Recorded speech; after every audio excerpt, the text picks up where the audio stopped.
दृष्टौ च सहस्रसङ्ख्यम् एतत्सुदं पञ्चपदं नमामि अरिहन्त भाष्यत्वं गणहरदेवे गन्त्यं शम्भं प्रणमामि पत्यजुतो शुधनानुभो वै शिरसाम् इक्षाई भन्ते शुद्धभक्ति कौशिको कौतुषालोचिम अंगो वंगो पहिणीय पाहोड़ परियमी शुद्ध परिमाण ओग पुबुग छुड़ियाय चेव सुतत दुधम कहां शारच कालो मंचेमी पूज्यमी वंदामि नमस्यामि दुखो को कुमको बोला हो शुभे मनम क्षमाय मनम जनगुण संपत्ति हो मुझम नमोस्तु प्राण का च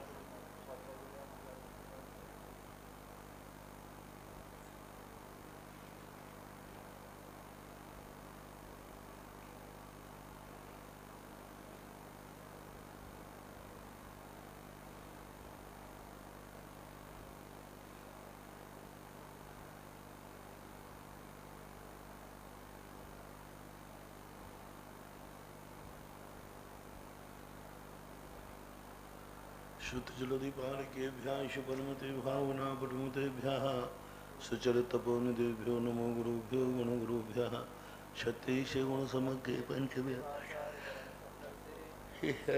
कुशले धुम्मायिरे सदा वन्दे गुरुभक्ति संजमेन तरन्ति संसार सायरं घोरं छिन्नन्ति अट्टकं मम जौमं वर्णं सावन् हे नित्यं वृतमन्त्रो मुनिरता ध्यानाग्निहोत्राकुला षट्कर्मा विरतास्तपोधनधना साधु क्रिया साधुआ शीलप्रावरणा गुणप्रहरणा चंद्राकृते ज्योतिका मोक्षद्वार कपाटपाटनमटः पीडन्तवान् साधुः द्वापान्तनो नित्यं ज्ञानदर्शननायकः चारित्राणो गम्भीरा मोक्षमार्गोपदेशकः इक्षाई भन्ते आर्यभक्ति कौशिको को दिशालोचिम शमनान समदंसन संचि आयरियाणम आयरादि सुतनानोपदेश्याणो वज्रायाणम तिरेण गुणपारयाणम शब्दश्रावणम शारदकालम अंशेमी पूज्यमी बंदामि नमिष्यामि दुखों को कुमको बोलाहु शुभमनो क्षमाहि मन्नम जनगुण संपत्ति हो मुज्जम मोक्ष मार्गस्य नेतारम भेत्तारम कर्म भूभृताम ज्ञातारम विश्वतत्त्वानां वंदे तद्गुण लब्धये पंच परमेष्टि भगवान की जय हो। आचार्य श्री गुरुवर कुंद कुंद महाराज की जय हो।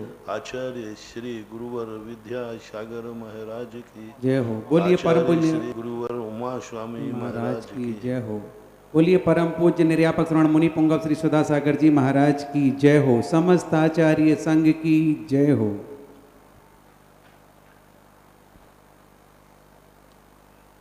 महान आत्माएं कभी भी कोई भी उपदेश देते हैं तो मात्र पथ ही नहीं बताते, पथ का पाथे ही बताते, पाथे ही नहीं बताते, पथ में रहने वाले लुटेरों को भी बताते, लुटेरों को ही नहीं बताते, पथ में रहने वाले विश्राम स्थल भी बताते और उतार चढ़ाव में कैसे जीना ये दुनिया है। मोक्ष मार्ग के रास्ते आके निकलते तो संसार से ही हैं। कहीं संसार से तुम इतनी घृणा मत कर लेना कि संसार तुम्हें तुम्हारा रास्ता ही बंद कर दे। पड़ोसी से इतना बना के चलो क्योंकि रास्ता उसके दरवाजे से भी जाता है। कल के दिन ऐसा ना हो और वो अपने दरवाजे का रास्ता तुम्हें आगे जाके बंद कर दे। घर तुम्हारा हो सकता है लेकिन रास्ता एक ही दरवाजे से नहीं जाता, अनेक दरवाजों से होके जाता है। जैनाचार्यों की सबसे बड़ी विशेषता रही कि तुम अपने लक्ष्य, अपने साध और साधन को ही मत जानो, तुम दुनिया को भी जानो। क्योंकि दुनिया तुम्हारे काम तो नहीं आएगी लेकिन तुम्हारे काम बिगाड़ सकती है।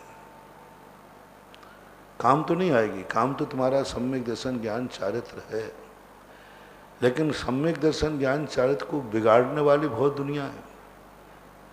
बनाने वाले नहीं है, बिगाड़ने वाले। तो बनाने वाले से ज़्यादा खतरनाक कई बार बिगाड़ने वाला हो जाता है। बनाने वाले को समझाना, बनाने वाले को अपने अनुकूल करना सरल है, लेकिन बिगाड़ने वाले को अपने अनुकूल करना बहुत कठिन हो जाता है। हमारे जीवन का जो आत्मभाव है, आत्म स्वभाव है, जीव तत्व है, उसको पाना इतना कठिन नहीं है।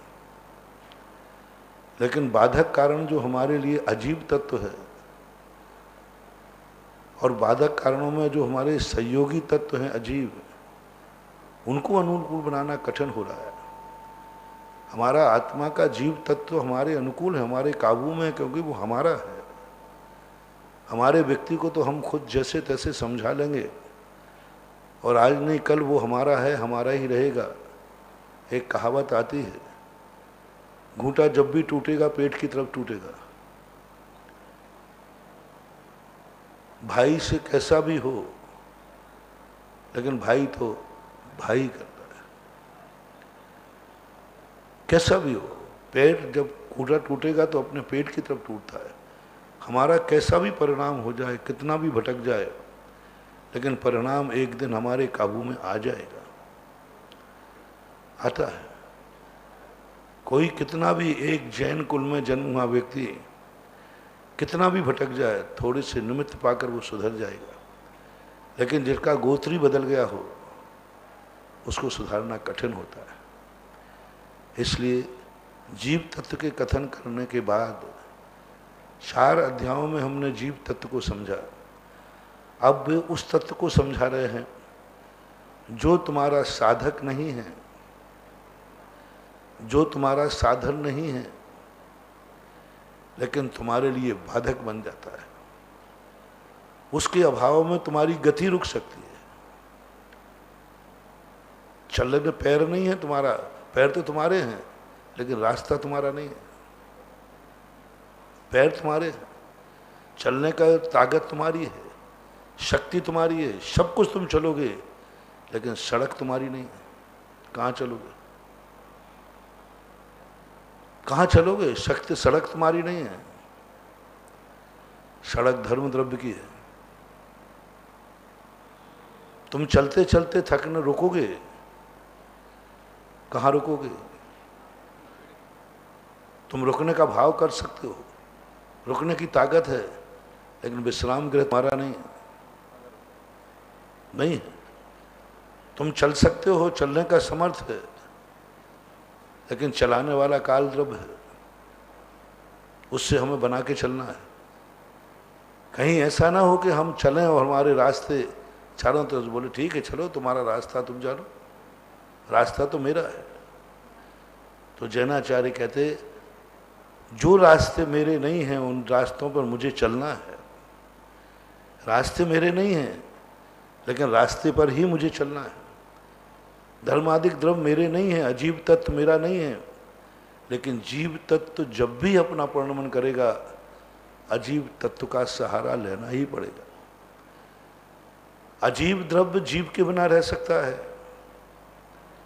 लेकिन जीव द्रव्य अजीब के बिना नहीं रह सकता। वो अजीब है, अजीब को जीव की कोई जरूरत नहीं है। अजीब द्रव्य नहीं हो, ऐसे स्थान है जहां पर अजीब द्रव्य हैं, जीव नहीं है।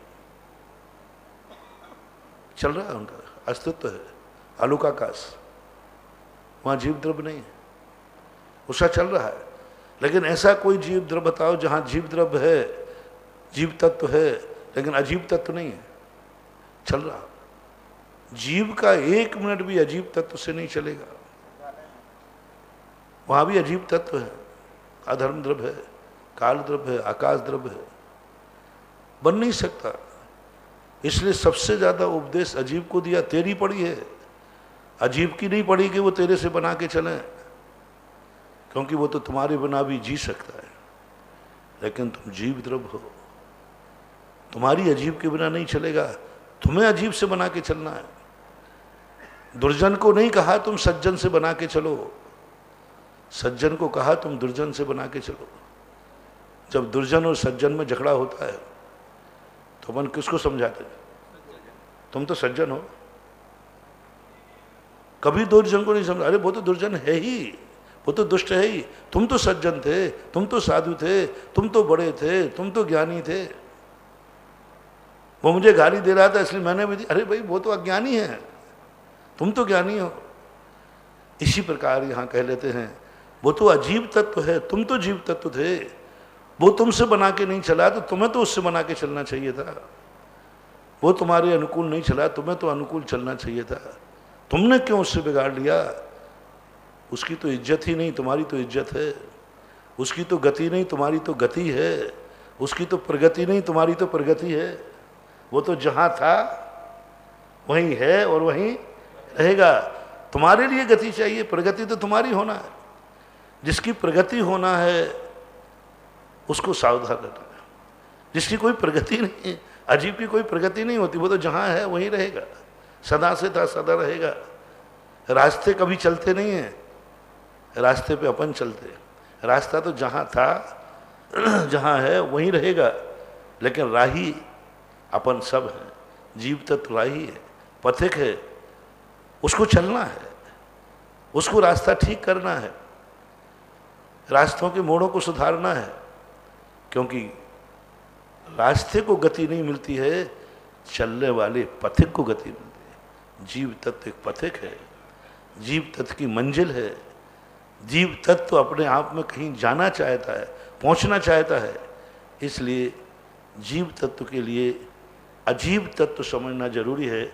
पूज्यवर 5वें अध्याय के अंदर अजीव द्रव्य के संबंध में, अजीव तत्व के संबंध में देखो, अजीव काया धर्मा धर्माकाश पुद्गलाः। अब ये पुद्गल के नाम से, द्रव्य के नाम से कह देते, पुद्गल के नाम से कह देते, द्रव्य के नाम से कि हम 4 द्रव्यों का वर्णन कर रहे हैं। उन्होंने कहा नहीं, मैं अजीब द्रव्य का वर्णन, अजीब तत्व का वर्णन कर रहा हूँ। क्योंकि इन्होंने पहले प्रतिज्ञा की सम्यक दर्शन का विषय द्रव्य नहीं है, तत्व है। और बाद में कहते धर्मा धर्माकाश पुद्गलाः अजीव काया, ऐसा कह देते नहीं कहा, क्योंकि उनको अजीब अजीब बनाना है। उनके प्रतिज्ञाएं अजीब तत्व की, मैंने पहले ही कहा था। अजीब तत्व अलग चीज है और द्रव्य अलग चीज है। अजीब तत्व है क्योंकि कोई भी द्रव्य का हम भाव अजीबत्व से ही पहचानते। तो हमें तत्व की पहचान करना है, द्रव्य की नहीं। और जब तक द्रव्य तत्व की पहचान करोगे तो द्रव्य की पहचान करना ही पड़ेगा। द्रव्य को जानने वाला तत्व को जान पाए, कोई नियम नहीं है, लेकिन तत्व का ज्ञाता द्रव्य को जरूर जानता है। जैसे मैंने उदाहरण दिया था, द्रव्यलिंगी भावलिंगी हो कोई नियम नहीं है, लेकिन भावलिंगी द्रव्यलिंगी जरूर होगा। तत्व का ज्ञाता द्रव्य का ज्ञाता जरूर होगा। पर्याय का ज्ञाता द्रव्य का ज्ञाता जरूर होगा, लेकिन द्रव्य का ज्ञाता पर्याय का ज्ञाता हो ऐसा कोई नियम नहीं। व्यवहार को जानने वाले को निश्चय बनाना ही पड़ेगा, क्योंकि व्यवहार रास्ता है, कोई पूछ ही लेगा कि मंजिल क्या है। लेकिन मंजिल को बनाने वाला रास्ता पूछे, रास्ता का जानकार हो, ऐसा कोई नियम नहीं है। इसलिए यहाँ पर उन्होंने तत्व को समझाने का प्रयास किया। मैंने उदाहरण भी दिया था, पूज्यवर कुंदकुंज स्वामी ने अपने ग्रंथों में द्रव्य को विषय नहीं बनाया। समय सार में खास तौर से द्रव्य को विषय नहीं बनाया, द्रव्य की चर्चा ही नहीं कर रहे, तत्व की चर्चा कर रहे। बहुत बड़ी बात है। पूरे धर्म सब कहे, धर्म भी कहा, धम्मच्छी अधम्मच्छी आकाश काल सबका वर्णन किया, लेकिन उन्होंने नाम द्रव्य का नहीं लिया। वो कहते द्रव्य दृष्टि से तत्व को जानो, द्रव्य दृष्टि से द्रव्य नहीं जाना जाता। द्रव्यार्थिक नय जो है ये द्रव्य को नहीं जानता, ये पर्याय को जानता है। द्रव्यार्थिक नय भी पर्याय को ही जानता है, एक देश को ही जानता है, एक देश को, द्रव्य को नहीं जानता। इसलिए उन्होंने कहा तत्व को द्रव्यार्थिक नय से जानो, तत्व को निश्चय नय से जानो। इसलिए अपन सब लोगों को तत्व पर जोर देना है, तत्व का ज्ञान करना है। तत्व ही अनुभूति है, तत्व ही हमारा पाथे है, तत्व ही हमारा पथ है, तत्व ही हमारी मंजिल है। द्रव्य ना रास्ता है ना मंजिल है, द्रव्य ना रास्ता है ना मंजिल है, ना प्राप्त करना है। द्रव्य तो है, वो तो शाश्वत टंकोत्कीर्ण है। प्राप्त करना तत्व जो है नहीं होगा। तत्व है नहीं, तत्व परिवर्तनशील है। तत्व में पुरुषार्थ है, द्रव्य में क्या पुरुषार्थ करना, द्रव्य तो है। तत्व में परिवर्तन होता है, जिसमें परिवर्तन होता है उसी में तो पुरुषार्थ होगा।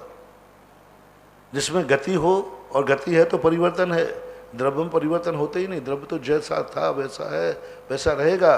द्रव्य का जो परिणमन होता है वही तत्व है, उस परिणमन को समझना है। द्रव्य का ही परिणमन है, द्रव्य में ही परिणमन है, लेकिन परिणमन को समझना है। परिणमन पाषाण है, पाषाण को नहीं समझना, उस मूर्ति को समझना है। दूध में घी को समझना है, दुग्ध मध्य यथा घृतम। तुम दूध को समझने में लगे हो, दूध में घी है, उसको समझो, उस घी को समझो, वो छुपा हुआ है। दूध तुम्हारे हाथ में नहीं है, घी तुम्हारे हाथ में। दूध तुम्हारे हाथ में है क्या? नहीं है, वो तो गाय का है, नेचुरल है। हमारा पुरुषार्थ दूध में नहीं, दूध में तो दुहना है बस, कुछ नहीं करना। और गाय है, नहीं देवे तो ठीक है, लेकिन दूध में जो घी है वो हमारा पुरुषार्थ है। दूध का जो घी है वो तत्व है। उदाहरण के लिए दूध द्रव्य है, हमारा कोई पुरुषार्थ नहीं, पराया है, सामान रूप है, गाय ने दे दिया। लेकिन घी हमारे हाथ में, वो हम निकालेंगे, हमारा पुरुषार्थ से होगा, हमारी निधि होगी। दूध 24 घंटे मर्यादा है, और जो हमारे पुरुषार्थ से निकलेगा घी, वो मर्यादा असीम मर्यादा है, क्योंकि वो हमने निकाला है, वो गाय ने नहीं निकाला। वो गाय ने नहीं निकाला, वो हमें निकला हुआ नहीं मिला, वो घी हमने निकाला है। और जो हम निकालेंगे वो अक्षय अनंत होगा। और जो सामान्य रूप से द्रव्य है, तत्व जो हम निकालेंगे, छायक भाव, छायक लब्धि। द्रव्य छायक लब्धि में नहीं आता, लेकिन तत्व छायक लब्धि में आता है। और वो छायक लब्धि में जो तत्व आया है वो हमने प्राप्त किया है, हमारा पुरुषार्थ है, हमने मेहनत की है, हमने तपाया है, हमने भेद विज्ञान का मंथन किया है। इसलिए पूज्यवर स्वामी ने द्रव्य की बात नहीं, अजीब को, द्रव्य को नहीं समझना है, अजीब तत्व को समझो। द्रव्य को क्या समझोगे तुम? द्रव्य तुम्हारे किसी काम में आने वाला नहीं, वो तो अधिकरण है, वो तो पेट के समान है, सब उसमें समाहित है। मूल निधि तो तुम्हारी हाथों की कमाई है। जो और चीज़ों में व्यवस्था है उनको समझो। तो इसलिए पूज्यवर ने अजीब शब्द को पहले रखा। अजीब नाम का कोई द्रव्य नहीं है, अजीब नाम का कोई द्रव्य नहीं है। अजीब भाव है, अजीब तत्व है, अजीब परिणमन है, अजीब उसका गुण है, अजीब उसका स्वभाव है। यानी आत्मा के ही स्वभाव को नहीं करने को कहा उन्होंने, जीव द्रव्य को नहीं कहा, इसलिए नाम ही बदल दिया, आत्मा रख दिया। अध्यात्म ग्रंथ जीव का वर्णन नहीं करते, आत्मा का वर्णन करते। जीव जीव में रहो नहीं, अप्पा अप्पा में रहो। क्यों? जीव जीव में क्यों नहीं रहे? एक नया शब्द दे दिया जो द्रव्य है ही नहीं। आत्मा क्या है? 6 द्रव्यों में कहीं आत्मा नहीं आती। आत्मा तत्व है, जीव द्रव्य का ही है, तत्व है, भाव है। हमें जीव की आत्मा प्राप्त करना है, जीव प्राप्त नहीं करना। जीव तो है, जीव द्रव्य की आत्मा प्राप्त करना है। कहते हैं ना, उसकी आत्मा पकड़ो, उसका आत्मा पकड़ो कि आत्मा क्या है। इसलिए यहां पर वो कह रहा है धर्म, पुद्गल धर्म धर्म द्रव्य को नहीं पकड़ना। पुद्गल धर्म धर्म द्रव्य का तत्व क्या है? तत्व है अजीब, अजीवत्व पकड़ो। धर्म द्रव्य के, धर्म द्रव्य को नहीं, धर्म द्रव्य के अजीवत्व को पकड़ो। अधर्म द्रव्य के अजीवत्व को पकड़ो, आकाश द्रव्य के अजीवत्व को पकड़ो। पुद्गल द्रव्य को नहीं, पुद्गल के अजीवत्व को पकड़ो, क्योंकि वो अजीवत्व जो भाव है वो तुम्हारे कार्यकारी है, वो तुम्हारा विनाशकारी है, वो ही तुम्हारा सहयोग देगा और वो ही तुम्हारा विनाश करेगा। इसलिए इन्होंने अजीब शब्द से शुरू किया, अजीब तत्व को। काया, काया शब्द का अर्थ होता है समूह रूप में, विस्तृत रूप से। अंग अंगी भाव जिसमें बनते हैं, अंग अंगी भाव, पर्याय पर्यायी भाव नहीं, अंग अंगी भाव जिसमें हम गणना कर सकते हैं। तो जो काया वाले हैं, 5 अस्थिकाय होते हैं, उनमें से 4 अस्थिकायों को इन्होंने लिया, क्योंकि अजीब अस्थिकाय, अजीब अस्थिकाय, अस्थिकाय 5 है। लेकिन अजीब अस्थि-काय कितने हैं? धर्म, अधर्म, आकाश और पुद्गल, ये काय है। अजीब हैं, काय है। धर्म काय रूप में आता है, बहुप्रदेशीय है। अधर्म बहुप्रदेशीय है। आकाश बहुप्रदेशीय है। पुद्गल उपचार से बहुप्रदेशीय है। हाँ, मुक्ति तुभ्य पदेशो काल सेगो तैरण न सो काओ। काल के 3 भेद हैं, अप्रदेशी भी है, प्रदेशी भी है, ऐसा आगे बता। अब अंत में कहते हैं ये द्रव्याणी, द्रव्याणी, ये द्रव्य भी हैं, ये द्रव्य हैं। अरे सीधा पहले ही कह देते, मैं 5 द्रव्यों का वर्णन कर रहा, कैसे कह देते? हमने जो लक्ष्य बनाया है उसको तो कहें, फिर कुछ संग पूछा हमें तत्व में आ भट गया, द्रव्य क्या? यही द्रव्य है। तुम मुझे भावलिंग में अटका रहे हो, रत्नत्रय में अटका रहे हो। पूरे 28 मूलगुणों का वर्णन नहीं किया, पूरे तत्वार सूत्र में 28 मूलगुणों का वर्णन नहीं किया उन्होंने। तो कुंद कुंद उमा स्वामी महाराज कहते मैंने भाव में अटका दिया, जो भाव में है वो तो द्रव्य का पालन कर ही रहा है, बिना द्रव्य के भाव नहीं। द्रव्याण जीवाश्य। अब जीव शब्द का जो संबंध है ये द्रव्य से जोड़ना, अजीब काया से मत जोड़ना। प्रत्याशक्ति बलवान होती है। सारी शक्तियों में शक्ति अनेक होती है। एक पूज्यता की शक्ति होती है, एक प्रभुता की शक्ति होती है, एक अल्पाक्षरत्वाद, अर्हतत्वाद।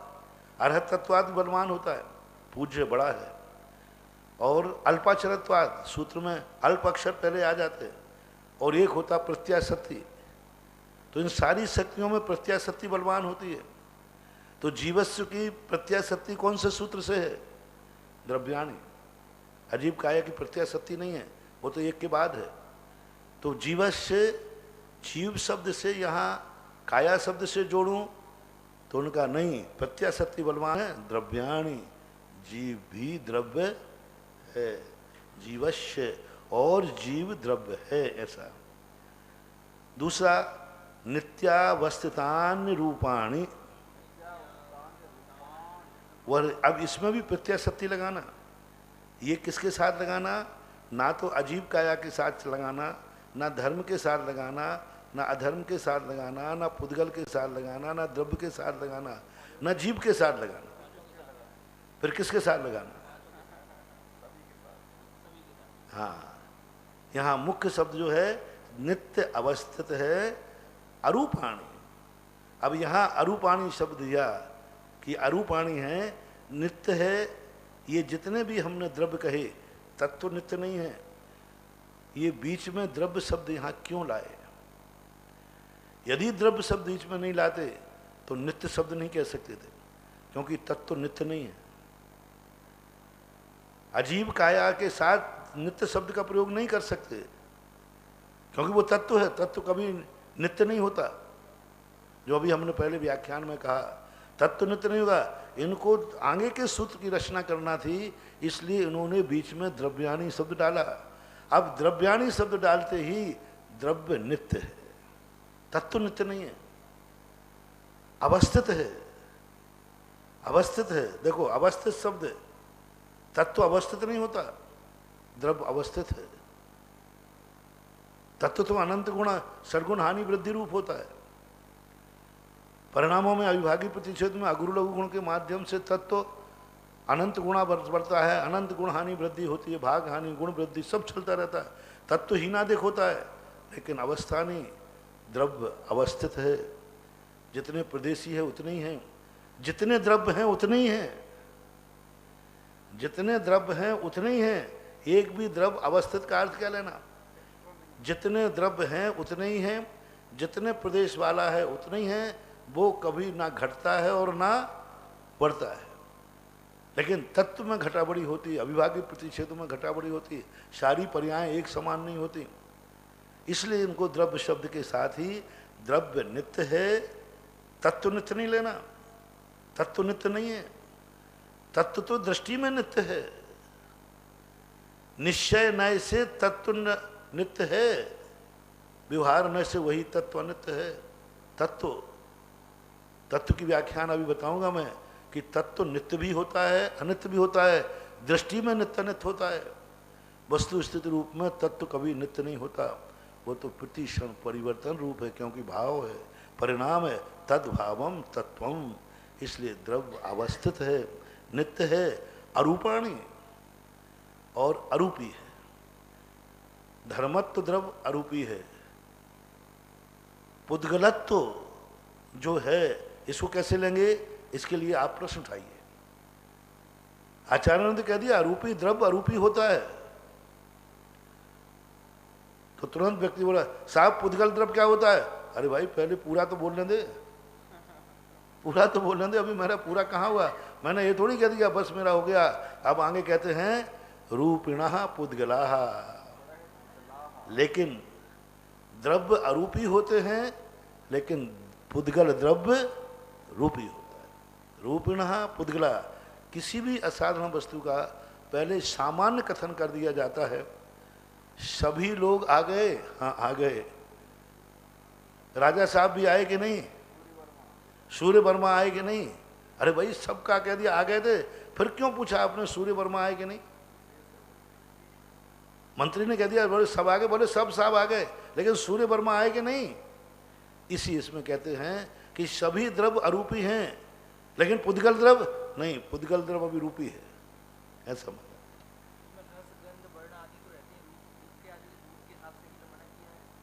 हाँ रूपणा, रूपणा का अर्थ यहाँ रूप नहीं, रूपणा का अर्थ मूर्तिक, रूपी देखने में आने वाला।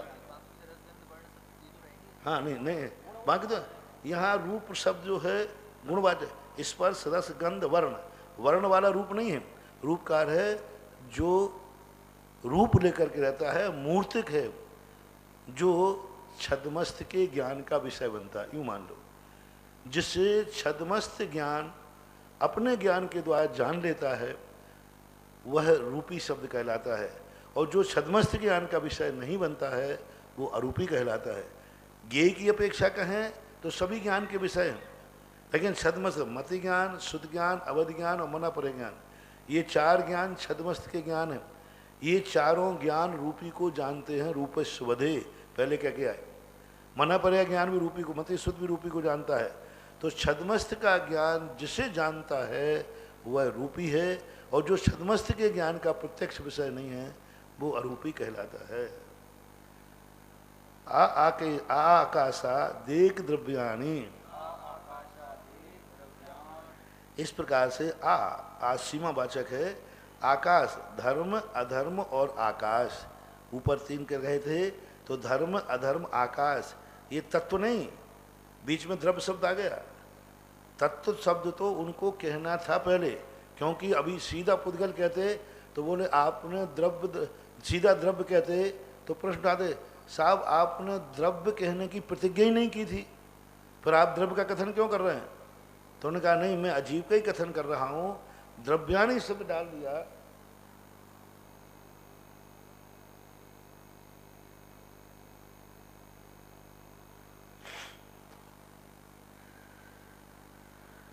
इसलिए द्रव्य के साथ में इनके साथ लगाना आकाशा एक द्रव्य, एक द्रव्य है, एक तत्व नहीं।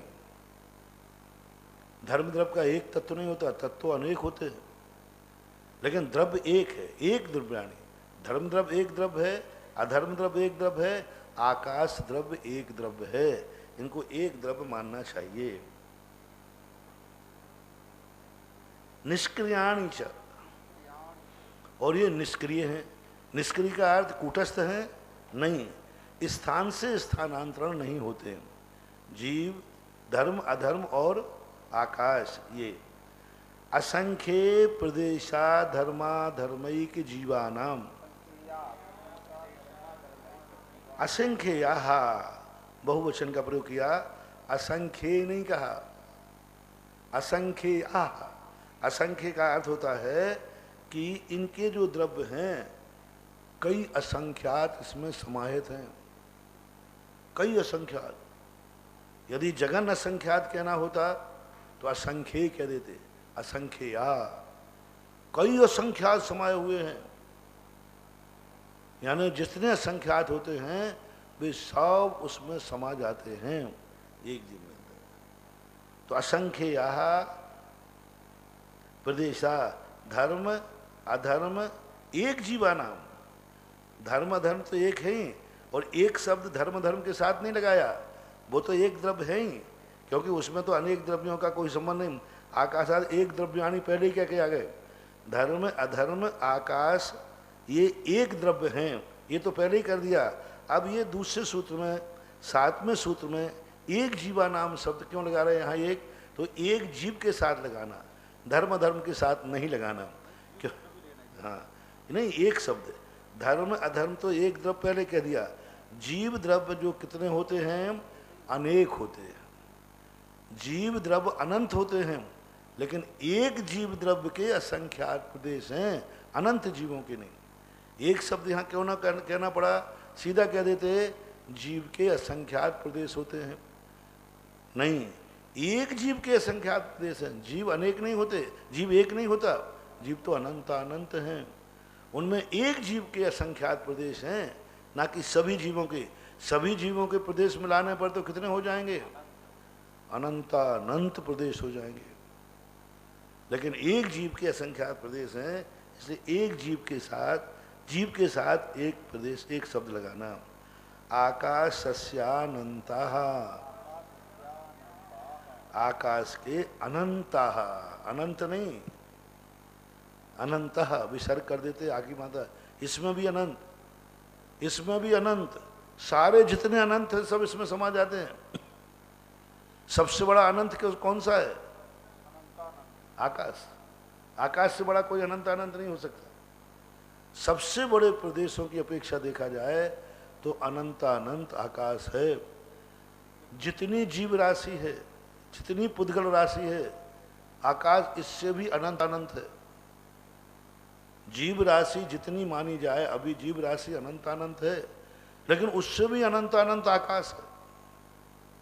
पुद्गल राशि जीव राशि से भी अनंत अनंत गुणी है, उससे भी बड़ा आकाश द्रव्य है, उससे भी बड़ा आकाश द्रव्य। प्रत्येक द्रव्य के अविभाज्य प्रतिशत अनंत अनंत हैं, उससे भी बड़ा आकाश द्रव्य है। क्योंकि आकाश द्रव्य की जो मर्यादा है, इसलिए उन्होंने कहा अनंता, अनंत नहीं अनंता। एक वचन भी बना सकते थे। जब वन शब्द एक वचन, वन में एक वृक्ष होते कि अनेक वृक्ष, अनेक वृक्ष, फिर भी एक वचन बनता है कि नहीं। ऐसे ही अनंता, क्या एक वचन नहीं बन सकता था? अनंत के रूप नहीं चलेंगे, बोलो।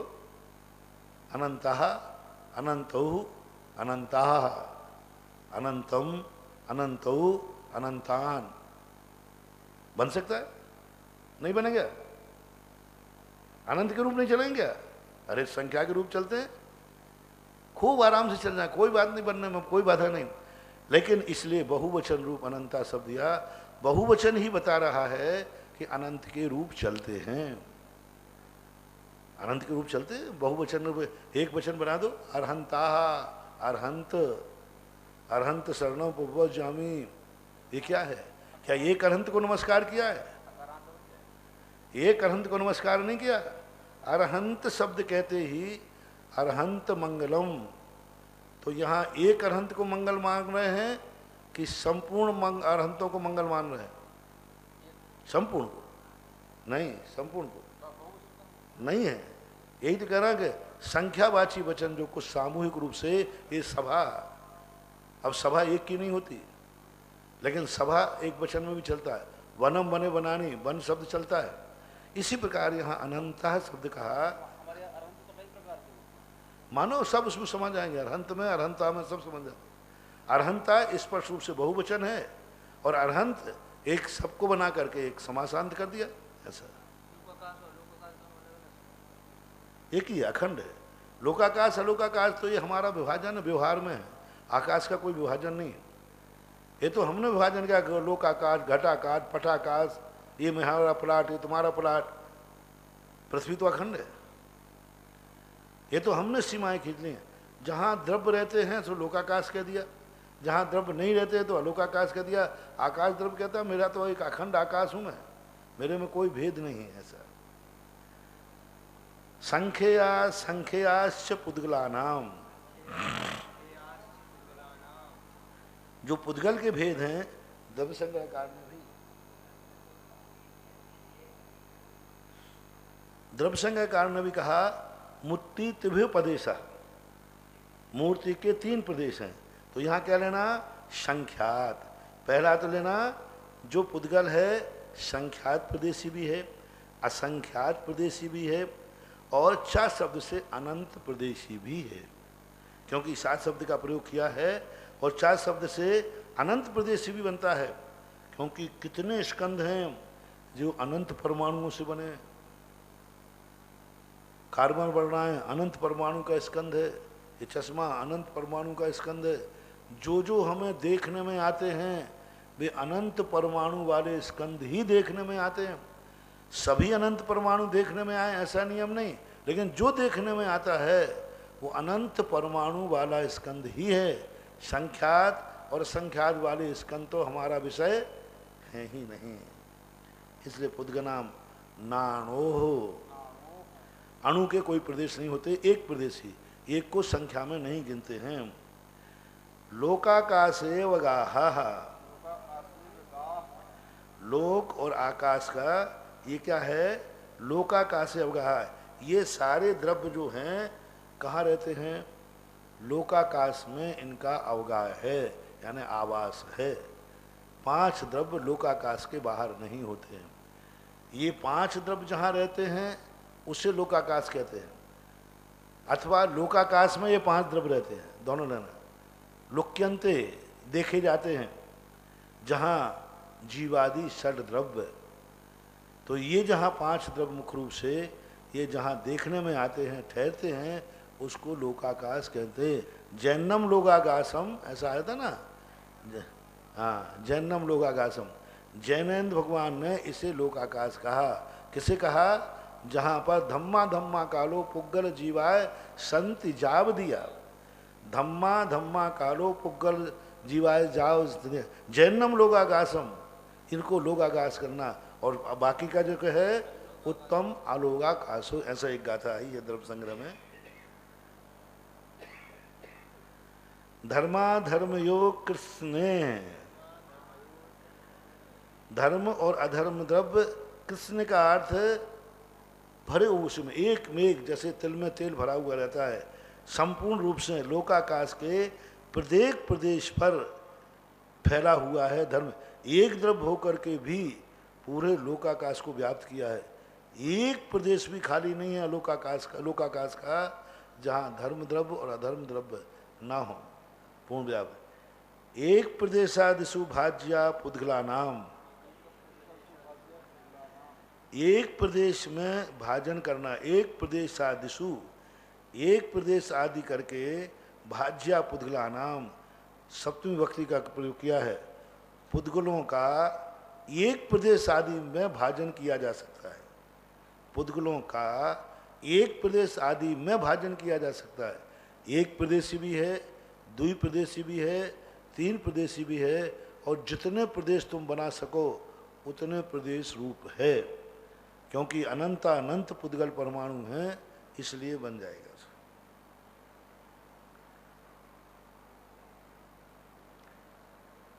असंख्येय भागादिशु जीवानाम,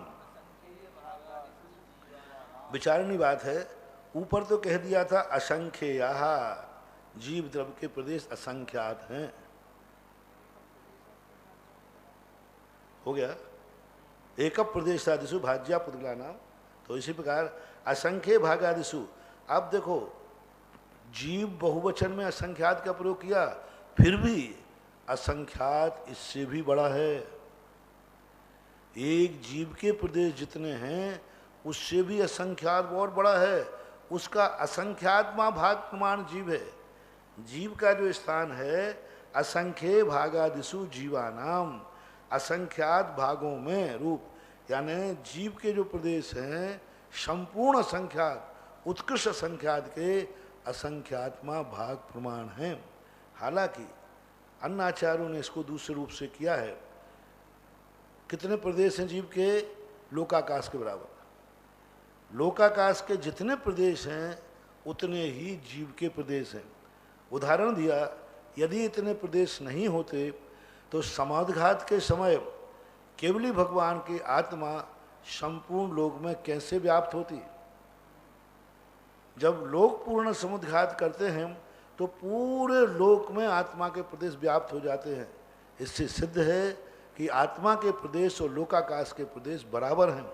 लेकिन लोकाकाश के प्रदेश जितने हैं, क्या असंख्यात उतना ही है? नहीं, इससे भी असंख्यात लोक प्रमाण भी असंख्यात में आते हैं। सर्वावधि परमावधि का विषय बनाते समय पूज्यवरों ने कहा कि सर्वावधि और परमावधि जितना लोक है, ऐसे असंख्यात लोगों को भी विषय बनाने में समर्थ है। विषय बना नहीं पाते, लेकिन उनके विषय है कि इससे भी असंख्यात लोक प्रमाणों को विषय बना देते हैं। इसका अर्थ है असंख्यात बहुत बड़ा है, लोक के असंख्यात से भी बड़ा है। प्रदेश संहार विसर्पाभ्याम प्रदीपवत। लेकिन प्रदेशों में मात जीव में लगाना है। यहाँ जीव का प्रसंग है। सूत्रों में सबसे बड़ी कला चाहिए, कौन सा सूत्र किससे जोड़ना है। यदि ये चूक गए तो फिर अनर्थ का अनर्थ होता जाएगा। इसलिए प्रदेश संहार मात एक द्रव्य में होता है, किसी द्रव्य में नहीं होता, उद्गत द्रव्य में भी नहीं, काल असाकाश किसी में। मात जीव द्रव्य में संहार विस्तार होता है। संहार यानी संकोच करना, विस्तार यानी फैलना।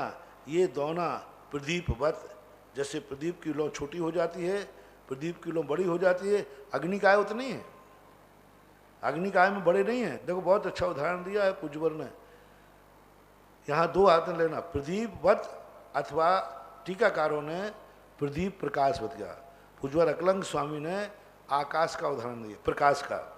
लेकिन प्रदीप को भी ले लो। अभी अग्निकाय जीव जल रहा है, एक दीपक जल रहा है और आपने तेज कर दिया। अग्निकाय बढ़ गए हैं कि वही बढ़ गए हैं? वही जीव बड़े हैं कि नए जीव बढ़ गए हैं? नहीं, इसलिए तो उसको विक्रिया कहते हैं। जैसे आपने बात को यूं किया, तुरंत के तुरंत वो लौकी मर गई और यूं करते लौंग बुझ गई। तो जो शरीर है अंगुल के असंख्यात भाग के बाद भी वो विक्रिया करते हैं। जैसे दीपक की लौ उतने ही यथावत रहने पर भी विस्तार को प्राप्त हो जाती है, संकोच को प्राप्त हो जाती है, ऐसा ही जीव प्रदेश। दूसरा उदाहरण दिया जो बताया था प्रकाश का। प्रकाश एक दीपक खुले में रखा है और यदि हम दीवारें छोटी कर दें तो उस पर यदि हम छोटा बर्तन ढक दें तो जैसे छोटा बर्तन ढकते ही प्रकाश उस छोटे बर्तन में आ गया, बड़ा रखते ही बड़े में आ गया और बड़ा रखते ही बड़े में आ गया, ऐसा ही आत्मा के प्रदेश। शरीर जो है वह बर्तन है। जैसा शरीर में आत्मा जाती है, शरीर अपना विस्तार कर लेता है और जैसा बड़ा मिलता तो बड़ा, चींटी में आया तो चींटी के बराबर, हाथी में गया तो हाथी के बराबर हो गया। तो प्रदीपवत, क्योंकि इन्होंने प्रदीप के समान लिखा, प्रकाश के समान नहीं लिखा। लेकिन टीकाकारों ने प्रदीप के प्रकाश के समान उदाहरण दे दिया। लेकिन प्रदीप में छोटा बड़ा देखा जाता है, आपके लाइट में भी देखा जाता है। बटन चटका देते हैं तो ये लाइट तेज हो जाती है, कम हो जाती है। ये लाइट में भी होता है, पंखे तेज होते हैं तुरंत तेज हो जाते हैं। तो ऐसा मानना चाहिए। संकोच और विस्तार करने की शक्ति है। अब ये प्रश्न जरूर यहाँ उठता है कि जब संकोच विस्तार होता है तो वो प्रदेश प्रदेश में मिल जाते हैं या प्रदेश छोटे हो जाते हैं? अभी हाथी में था तो उतने प्रदेश थे, अब चींटी में आकर के वो जो प्रदेश हैं कहाँ गए? रबड़ का उदाहरण देते हैं तो रबड़ के उदाहरण में तो प्रदेश जो हम फैलाए थे तो प्रदेश बढ़ गए थे, छोड़ते पूर्वज संकोच को प्राप्त हो गए। तो आत्मा के प्रदेश संकोच को कैसे हो जाते हैं? एक प्रदेश दूसरे प्रदेश में समाहित हो जाता है और जब खींचते ही बढ़ जाता है। ये सब प्रश्न का जवाब आगम में कहीं देखने में नहीं आ रहा। जब तीन लोक में वो आत्मा फैली थी तब एक एक प्रदेश में था, लेकिन जब वो स्वयं शरीर में आए तो ये सारे शरीर कहाँ समा गए? कहाँ समा गए? जैसे कोई भी वस्तु अपन छोड़ते हैं वो कहीं ना कहीं तो समाती है, कहीं ना कहीं तो उसके प्रदेश छोटे बड़े होते हैं। तो इसका उत्तर नहीं मिलेगा। लेकिन यूँ मान लो कि स्वभाव है, भगवान भी आखिर कहाँ तक समझाएं, क्योंकि अदृश्य वस्तु को दृश्य में समझाना, केवली भगवान को समझा सकते हैं, लेकिन ज्ञानी बुद्धू को नहीं समझा पाता। अपन लोग बुद्धुओं में आते। अब एक सर्वज्ञ भगवान एक छोटे से ज्ञान वाले को कैसे समझाएं कि आत्मा के प्रदेश कैसे हो जाते हैं। लेकिन प्रश्न करने का अधिकार है, हमें उत्तर मिले या न मिले, लेकिन प्रश्न करने का तो अधिकार हमारा जन्म सिद्ध है। भगवान उत्तर देवें या न देवें, लेकिन प्रश्न करना तो मैं नहीं छोड़ूंगा। उत्तर मिले या नहीं मिले, प्रश्न तो होना ही चाहिए। कितनी जीवन में बातें होती हैं जिनके समाधान नहीं मिलते, लेकिन समाधान मिले या नहीं मिले, विकल्प तो आएंगे। कितने प्रश्न हैं जो उठाना चाहिए। ये प्रश्न ही हमारे लिए आगे शोध का विषय बनते हैं। समाधान आज नहीं मिलेगा, कल मिलेगा, कल नहीं मिलेगा, परसों मिलेगा। जब प्रश्न ही नहीं उठाओगे तो समाधान क्या मिलेगा? ऐसा बोला। ये आकुलता नहीं करना चाहिए, प्रश्न उठाया है तो हमें समाधान मिलना ही चाहिए। कोई जरूर नहीं कि मिलेगा। गति स्थित उपग्रहो धर्माधर्मयोः उपकारः। गति स्थिति उपग्रहो धर्माधर्मयोः उपकारः। अब देखो यहाँ पर भी इस सूत्र में गति, धर्म द्रव्य, अधर्म द्रव्य, आकाश द्रव्य के कोई लक्षण नहीं बताए, कोई लक्षण नहीं बताए। लक्षण बता ही नहीं रहे, इनका उपकार बता रहे हैं। लक्षण तो बस उन्होंने अजीब तत्व कह दिया जो हमने पहले दिन भी समझाया था। द्रव्य द्रव्य का लक्षण क्या है? ये तो उपकार है, और ये तो दूसरी गति दूसरे द्रव्य को दे रहा है। लक्षण क्या है? तो लक्षण के संबंध में उन्होंने एक ही कह दिया, धर्म द्रव्य का तत्व क्या है, धर्मत्व क्या है, अजीवत्व, गतित्व नहीं। गतित्व नहीं दिया। धर्म द्रव्य का गुण क्या है, धर्म द्रव्य का तत्व क्या है, अजीवत्व। गतित्व कह देते तो, गतित्व कह देते तो नहीं। गति, पुद्गल द्रव्य भी गति करता है, वो तो गति में सहायक है, क्योंकि दो द्रव्य सक्रिय हैं, जीव और पुद्गल। अब आप कहें कि अमूर्तत्व कह देते तो अमूर्तत्व दूसरे गुणों में भी है, दूसरे द्रव्यों में भी है। अवगाहनत्व आकाश का लक्षण कह देते तो अवगाहन सभी द्रव्यों में है। अवगाहनत्व जो लक्षण है यह सामान्य लक्षण है। सभी द्रव्यों के सामान्य गुणों में अवगाहनत्व आता है, सभी गुणों में अवगाहनत्व आता है, क्योंकि हमें भी अवगाहनत्व, हमारे प्रदेशों में भी अवगाहनत्व है। अवगाहनत्व गुण सामान्य गुणों में है, अवगाहनत्व है। तो इसलिए आकाश द्रव्य का तत्व क्या है, अवगाहनत्व। अव्याप्ति दोष, अन्य दोष, अन्य दूसरे उसमें भी जा रहा है। इसलिए आचार्य ने कहा हम इनका कोई भी तत्व नहीं जान पाएंगे, इसलिए हम इनको अजीब तत्व में रखते हैं। और अजीब तत्व में रख करके अब यहाँ शब्द डाल दिया उपकार। गति धर्म द्रव्य का लक्षण नहीं है, गति देना धर्म द्रव्य का गुण नहीं है, गति उसका उपकार है। अब उपकार के साथ स्थिति अधर्म द्रव्य का उपकार है, लेकिन इस सूत्र में दो बार उपकार उपग्रह शब्द का प्रयोग किया। अब उपग्रह शब्द का अर्थ क्या है, उपकार का अर्थ क्या है? दोनों का एक ही बात है, एक ही अर्थ में लिए। अब व्युत्पत्ति अलग करते हैं। उपग्रह निकट से जो ग्रहण करता है, निकट से जो गति देता है, निकट से जो स्थिति देता है। उपकार का अर्थ भी ये है जो उपकार करता है। तो ये दो शब्द क्यों दिए, कोई टीकाकार भी इसका कोई जवाब नहीं दे रहे। टीकाकार भी दोनों शब्द का अलग अलग नहीं दे रहा है कि ये दो शब्द देने का अभिप्राय क्या है। टीका वह कहलाती है जो एक एक शब्द के संबंध में अपनी टीका का विस्तार देवे कि यहाँ चकार शब्द क्यों दिया, यहाँ संधि क्यों की, यहाँ विभक्ति क्यों लगाई, ये दो बार उपकार शब्द क्यों दिया, इसका वर्णन नहीं मिल रहा है। और अभी भी प्रश्न है कि पूज्यवर ने ये दो शब्दों का प्रयोग क्यों किया। ये निश्चित है दो शब्द देने का कोई ना कोई अभिप्राय निश्चित है, कोई ना कोई गहन अर्थ है, बहुत बड़ा गहन अर्थ है कि उपग्रह शब्द और उपकार शब्द दोनों का प्रयोग किया।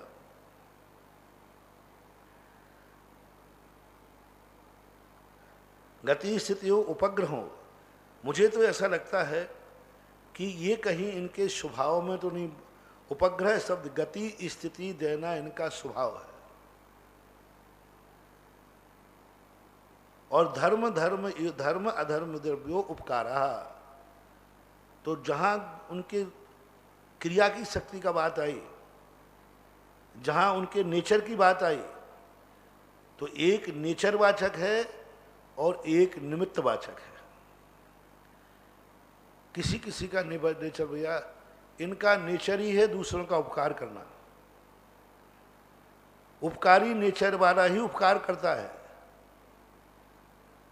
तो मेरी दृष्टि जो मैंने चिंतन किया कि पहला जो गति और स्थिति के साथ उपग्रह शब्द लगाया है, ये इनके स्वभाव के लिए लगाया है, इनकी अर्थ क्रिया के लिए लगाया है, इनका नेचर है ये, यानी इनका तत्व है। जिस तत्व को मैं नकार रहा था कि अजीब तत्व के रूप में कहा गति, तो मुझे ये लगता है कि ये इनका नेचर है, अन्य द्रव्यों का नेचर नहीं है। पुद्गल जीव द्रव्य का नेचर नहीं है गति करना, गति कराना, करना है। उपग्रह शब्द क्यों दिया? ये उपग्रह वो करते हैं, उपकार किसे कहते हैं? जो निस्वार्थ उपकार किया जाए। जीव और पुद्गल अपने स्वयं के लिए गति करते हैं, पर के लिए भी करते हैं। जीव और पुद्गल अपने स्वयं के लिए गति करते हैं। हमें इस घाव से दूसरे भाव में जाना है, गति करेंगे। हमें यहाँ से मोक्ष जाना है, गति करेंगे। स्वार्थ गति है, पर के लिए भी गति है। पुद्गल द्रव्य गति करता है अपने स्वार्थ के लिए, पर के लिए भी करता है। लेकिन धर्म द्रव्य को उपकार उपग्रह शब्द का प्रयोग क्यों किया? वो अपने लिए गति नहीं करता है, दूसरे को गति कराना स्वभाव है। सबसे बड़ा उपकारी क्या है? एक व्यक्ति ने भोजन बनाया, स्वयं भी खाएगा, दूसरे को भी खाएगा, खिलाएगा। और एक व्यक्ति ने स्वयं नहीं खाया, मां दूसरे को खिलाया। इसमें सबसे बड़ा उपकारी कौन है? स्वयं नहीं कमा, स्वयं नहीं खाया, दूसरे को खिला रहा है। स्वयं नहीं कर रहा है, दूसरे को कर रहा है। मुझे लगता है कि उपग्रह शब्द जो गति के साथ लगाया, कि पूज्यपाद स्वामी इसलिए कहना चाहते हैं, उमा स्वामी महाराज, कि गति शब्द देखो, स्वयं गतिमान नहीं होकर दूसरे को गति दे रहा है, इसलिए इसमें अब व्यभिचारी दोष नहीं आएगा। पुद्गल और जीव द्रव्य गतिमान हैं, लेकिन स्वार्थी हैं, अपने लिए गति करते हैं, अपना भी उनका पर्पस सिद्ध होता है। लेकिन धर्म द्रव्य कहता है नहीं, मर जाऊं मांगू नहीं अपने तन के काज, परमारथ के कारण मोह न आवे लाज। यह है परोपकार, यह है परोपकार, कि मैं अपने लिए नहीं मांगूंगा, दूसरे के मांगने के वो लाज नहीं आती, ये परम उपकारी कहलाता है। इसलिए धर्म द्रव्य कहता है मैं स्वयं गतिमान नहीं रहूंगा, मुझे कहीं जाना भी नहीं है, लेकिन मैं दूसरे को गति कराऊंगा। जैसे रेल की पटरी, रास्ते, सड़क, ये सड़क गतिमान नहीं है, लेकिन कितनों को गति देती है। पटरी गतिमान नहीं है, लेकिन गति देती है। इसलिए स्वभाव सब पहला उपग्रह शब्द मेरी दृष्टि से, मैंने पहले ही कह दिया, आगम में इसका कोई उल्लेख मुझे देखने में नहीं आया, लेकिन मेरा नेचर है, कितना भी मैं पढ़ लूँ, मैं अपना स्वयं का प्रश्न उठाता हूँ। कितना भी पढ़ूँ मैं, पढ़ने के बाद मैं अपनी 1.5 चावल की खिचड़ी अलग पकाता हूँ। नेचर है। पूरी खिचड़ी अच्छी बनी, खाऊंगा वही, क्योंकि हमारी खिचड़ी तो खाने लायक तो होती नहीं, क्योंकि ना तो कहूँ बनाएंगे तो कहूँ जल जाएगी, ऊपर ही 1.5 चावल की है, 1.5 चावल की बनती नहीं, लेकिन पकाऊंगा जरूर, चाहे भले वो बीरबल की खिचड़ी क्यों ना हो। खिचड़ी तो खाऊंगा महाराजों की, खिचड़ी खाता हूं आचार्यों की, क्योंकि इनके बनाई हुई खिचड़ी में स्वाद है, इनकी बनाई हुई खिचड़ी में पौष्टिकता है, इनकी खिचड़ी बनाने में बहुत ताकत है। तो खाता तो इनकी हूं, पक्का है। अपनी खिचड़ी मैंने आज तक नहीं खाई, अपनी खिचड़ी जो पकाता हूँ मैं कभी नहीं खाता, क्योंकि मुझे मालूम है कि उसमें मजा है ही नहीं। छदमस्त हूँ ना, छोटा सा ज्ञान है, खाता उन्हीं के हूँ, निर्णय इन्हीं का है, श्रद्धा इसी पर है, सत्य यही है। लेकिन मेरा दिमाग 1.5 चावल की खिचड़ी जरूर पकाएगा। जब आचार्यों ने उपाग्रह शब्द की खिचड़ी नहीं पकाई तो तुम लोग कह सकते हो महाराज आपको पकाने की क्या जरूरत पड़ी। जब बड़े बड़े आचार्य इस शब्द को गौण कर गए, तुम भी गौण करो। नहीं, ये मेरे बस की बात नहीं है। मैं अपने 1.5 चावल की खिचड़ी पकाऊंगा तो सही, चाहे भली वो खाने लायक हो या ना हो, पकाना ये अपने आप में एक नेचर है तो है। इसलिए मैं इन सूत्रों को सब टीकाओं से मिलान करता हूँ। सब टीकाएं मैंने पढ़ ली, जितनी टीकाएं तत्वार सूत्र पर उपलब्ध हुई उनको प्राय 1 बार 2 बार पढ़ चुका हूँ। लेकिन उसके बावजूद भी अभी मैं पूर्ण तत्वार सूत्र, इतनी टीकाएं पढ़ने के बाद भी अभी पूर्ण तत्वार सूत्र मैं समझ नहीं पाया। अभी मैं निर्विकल्प नहीं होगा कि हाँ तत्वार सूत्र मुझे पूरा समझ में आ गया। मैं ये नहीं कह रहा हूँ कि बड़े बड़े आचार्य समझा नहीं पाए, मैं ये कह रहा हूँ कि मेरी छोटी बुद्धि अभी तक समझ नहीं पाई, इसलिए तो उठा रहा है। तो ये जो उपग्रह शब्द जो मैंने सोचा, अपनी 1.5 चावल की खिचड़ी पकाई, कि उपग्रह शब्द इनके नेचर शब्द में आया। तो नेचर कह देते, स्वभाव कह देते, नहीं स्वभाव नहीं कह सकते, क्योंकि स्वभाव स्वयं के लिए होता है, पर के लिए नहीं। ये भी प्रश्न उठाया मैंने कि फिर यहाँ गति स्थिति इनका स्वभाव कह देते। जैसे जीव का स्वभाव जानना देखना है, जैसे जीव का स्वभाव जानना देखना है, ऐसे इनका कहते थे इनका गति स्वभाव है। नहीं, स्वभाव पर के लिए नहीं होता। इसलिए स्वभाव शब्द ना कहकर, लक्षण शब्द ना कहकर, तत्व शब्द ना कहकर उपग्रह शब्द डाला है। लेकिन उपग्रह भी पूज्यवर की दृष्टि में इनका नेचर है उपग्रह करना। स्थिति धर्म का नेचर है रोकना, इसका स्वभाव है। इसलिए इन्होंने 2 बार किया, एक तो स्वभाव बताने के लिए और दूसरा पर का उपकार करने के लिए। धर्म द्रव्य उपकारी हैं, उपकारा आकाशस्यावगाह। आकाश से उपकार है, अवगाह है। यहाँ भी उपकारी शब्द है ना। आकाश का गुण नहीं है, आकार असाधारण गुण, गुण तो है, सामान्य गुण है। आकाश का जो है असाधारण गुण नहीं है, क्योंकि अन्य द्रव्यों में अवगाहन तो शक्ति है, लेकिन फिर भी अवगाह उपकार है। यहाँ भी आकाश अवगाह मानना, ये इनका जो आकाश है स्वयं किसी में आकाश नहीं लेता। ये भी देखो उपकार शब्द क्यों लगाना पड़ा इनको, इसलिए लगा रहे उपकार कि देखो स्वयं आकाश किसी में अवगाह नहीं ले रहा है, वो दुनिया को अवकाश दे रहा है। जीव द्रव्य का अवगाह ना तो विशेष लक्षण क्यों नहीं बन पाया। जीव द्रव्य को भी, जीव द्रव्य भी अनंत द्रव्यों को अवगाहन देता है कि नहीं देता है। अवगाहन तो है हमारे जीव द्रव्य, नहीं तो सिद्ध परमेष्ठी 45 लाख में अनंत कैसे समझ। लेकिन ये उपकार नहीं है, क्यों? स्वयं दूसरे में अवगाह लिए तो वो दूसरे को दे रहा है, स्वयं दूसरे में अवगाह लिए।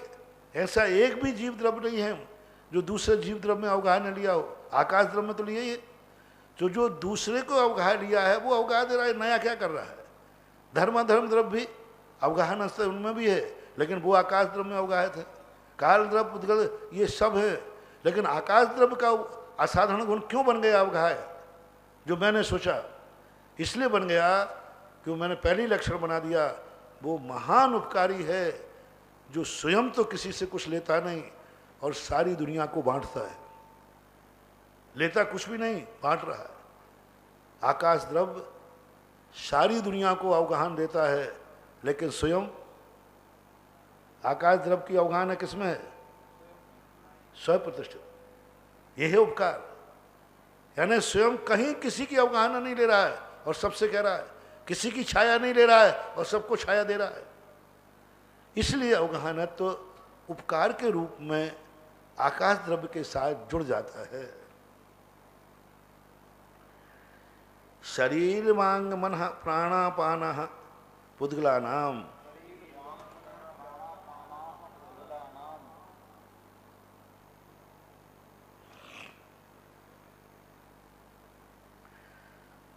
शरीर है, वचन है, मान है, प्राणापान है, यानी जो श्वासोश्वास आदि हैं, ये सब किसके उपकार हैं? पुद्गल के। अब यहाँ उन्हीं शब्दों को, पुद्गल की परिणतियाँ तो बहुत हैं,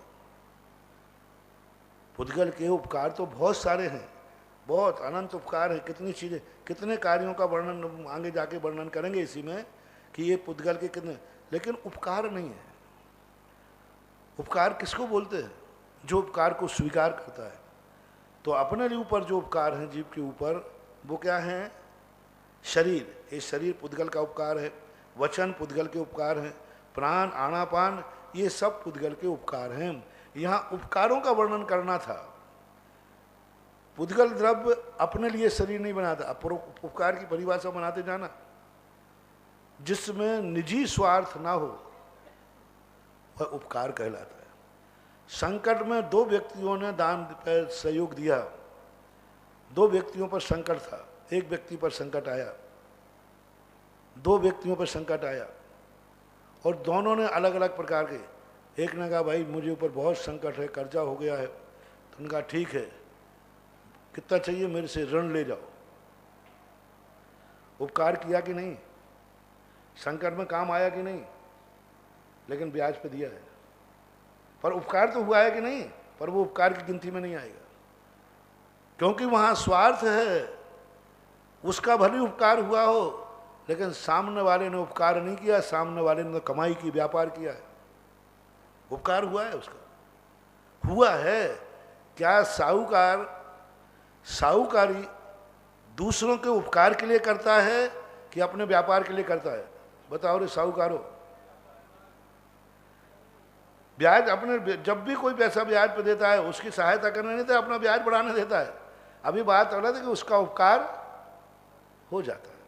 जैसे ये पंच स्थावर वगैरह है ना, ये किसी का उपकार करते नहीं है, लेकिन उपकार हो जाता है, इसलिए इनको उपकारी नहीं कहा जाता, क्योंकि उपकार हो रहा है। और एक वो है जिनका अच्छा तुम्हारे ऊपर संकट है, ये लाख रुपए ले जाओ, दे दिए, छोड़ दिए, त्याग दिया, ये उपकार कहलाता है। तो इसी प्रकार शरीर का निर्माण करना ये पुद्गल के लिए जरूरी नहीं है, ये निस्वार्थ उपकार है उसका। वचन, पुद्गल के लिए कोई वचन की जरूरत नहीं है, अपना उपकार होता है वचन से, पुद्गल का नहीं। मनः, जो अपन सोचते हैं पुद्गल अपना उपकार है, पुद्गल को इससे कोई लाभ नहीं। आनापान, जो अपन श्वासोश्वास ले रहे हैं, इससे पुद्गल का क्या उपकार है? कोई उपकार नहीं, अपने ऊपर है। इसलिए यहाँ पुद्गल के उपकारों को वर्णन कर दिया। परस्परोपग्रहो जीवानाम, जीव जो है कभी अपने ऊपर परस्पर ऊपर, ये इतना स्वार्थी है।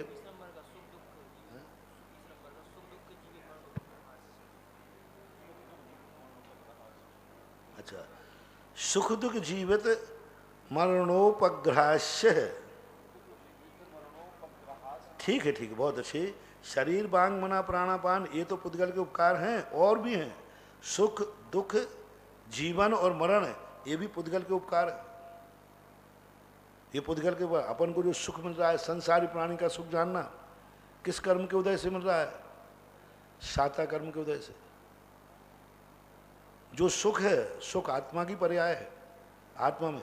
इनको दोनों को एक क्यों नहीं किया? जब शरीर वांग मना प्राण कह रहे थे, वहीं सुख दुख कहते नहीं, वो जो है पुद्गल की पर्याय है। पुद्गल अपनी पर्याय बना करके तुम्हें उपकार कर रहा है, बनाकर खिला रहा है। वस्तु उसकी है, परिणमन उसका है, उपकार तुम्हारा हो रहा है। पुद्गल ये बहुत बड़ा उपकार है, सब कुछ वो तुम्हारे लिए बन रहा है। घड़ा ठंडा पानी नहीं पी रहा है, तुम्हारे लिए पिला रहा है। शरीर वांग मना प्राणापान ये परिणमन उसके हैं, पर्याय उसकी है, द्रव्य उसका है, सब कुछ उसका है, लेकिन उपकार किसका है? जीव का। और सुख दुख में ये है, ये पर्याय किसकी है? सुख पर्याय आत्मा की, दुख पर्याय किसकी है? आत्मा की। जीवन पर्याय किसकी है? आत्मा की। मरण पर्याय किसकी है? आत्मा की। लेकिन किसके निमित्त से है? बहुत बारीक बात है। ये दो सूत्र अलग अलग रचना करने का बहुत बड़ा अभिप्राय पूज्यवर का रहा है। वो कह रहा है पर्याय तुम्हारी है, लेकिन उस पर्याय का निर्माता मैं हूं। जैसे मिस्त्री, जैसे मिस्त्री है, मिस्त्री मकान बना रहा है, लेकिन उपकार किसका हो रहा है? मालिक का। निमित्त बन रहा है। ऐसा ही पुद्गल परमाणु शाता कर्म के उदय से शाता की सामग्री आएगी, लेकिन पर्याय किसकी बनेगी? मकान किसका बनेगा? महल किसका बनेगा? आत्मा का। सुख शाता से कौन रहेगी? आत्मा। इसी प्रकार दुख है, दुख भी ऐसे ही है। वो दुख दे रहा है, कांटा अपने आप में है, पत्थर है, लेकिन दुखी कौन होगा? आत्मा। जीवन 10 प्राण पुद्गल के हैं, 10 प्राण पुद्गल रूप हैं, लेकिन जीवन की अनुभूति किसको हो रही है? पुद्गल को नहीं होती जीवन की। मेरा जन्म हो गया, 10 प्राण निकल गए, क्या निकल गया?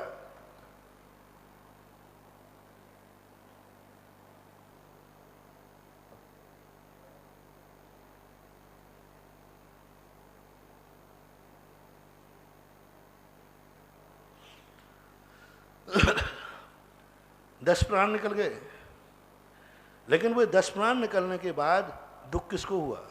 मरण किसका हुआ? जीव का। इसलिए यहाँ 2 सूत्र हैं।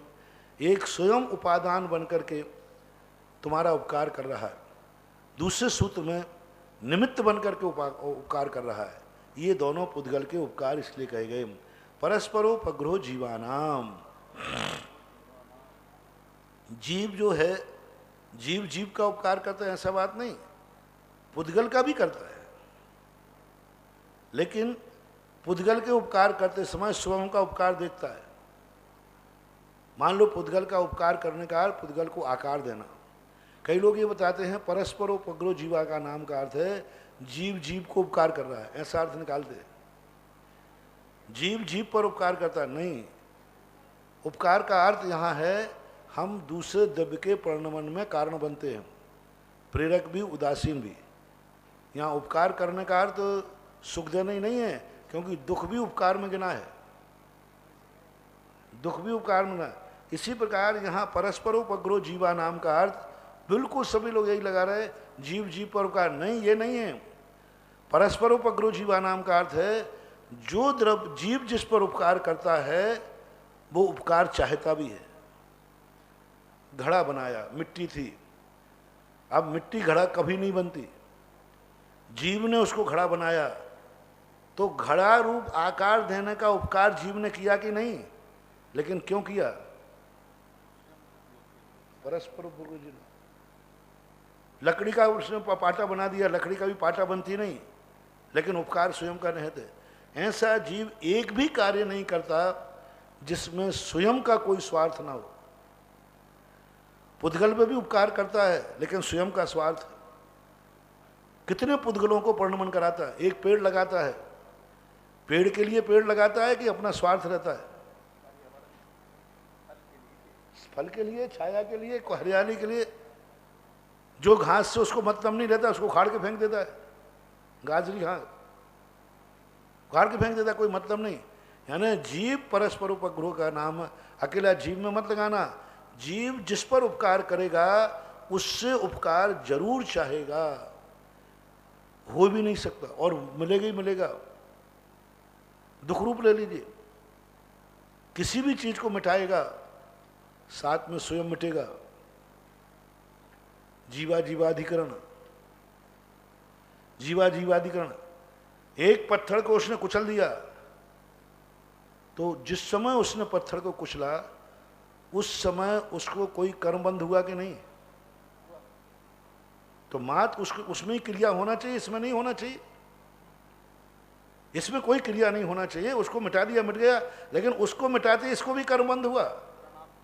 हाँ, अजीब अधिकरण। एक लकड़ी को हम तोड़ दें तो मात लकड़ी ही नहीं टूटी है, हमें भी कर्म का बंध हुआ। जीवा जीवाधिकरण से इस सूत्र का अर्थ खुलता है। यदि जीवा जीवाधिकरण को लोग समझ जाएंगे उस सूत्र को, तो वो सूत्र इस सूत्र की कुंजी है। ये सूत्र त्रिजोड़ी का खूबसूरत, जो मात इतनी कहता है परस्पर उपग्रो जीवानाम, जीव जीव पर उपकार करता है, सब जगह यही लिखा रहता है, इसलिए लोग लिखते हैं।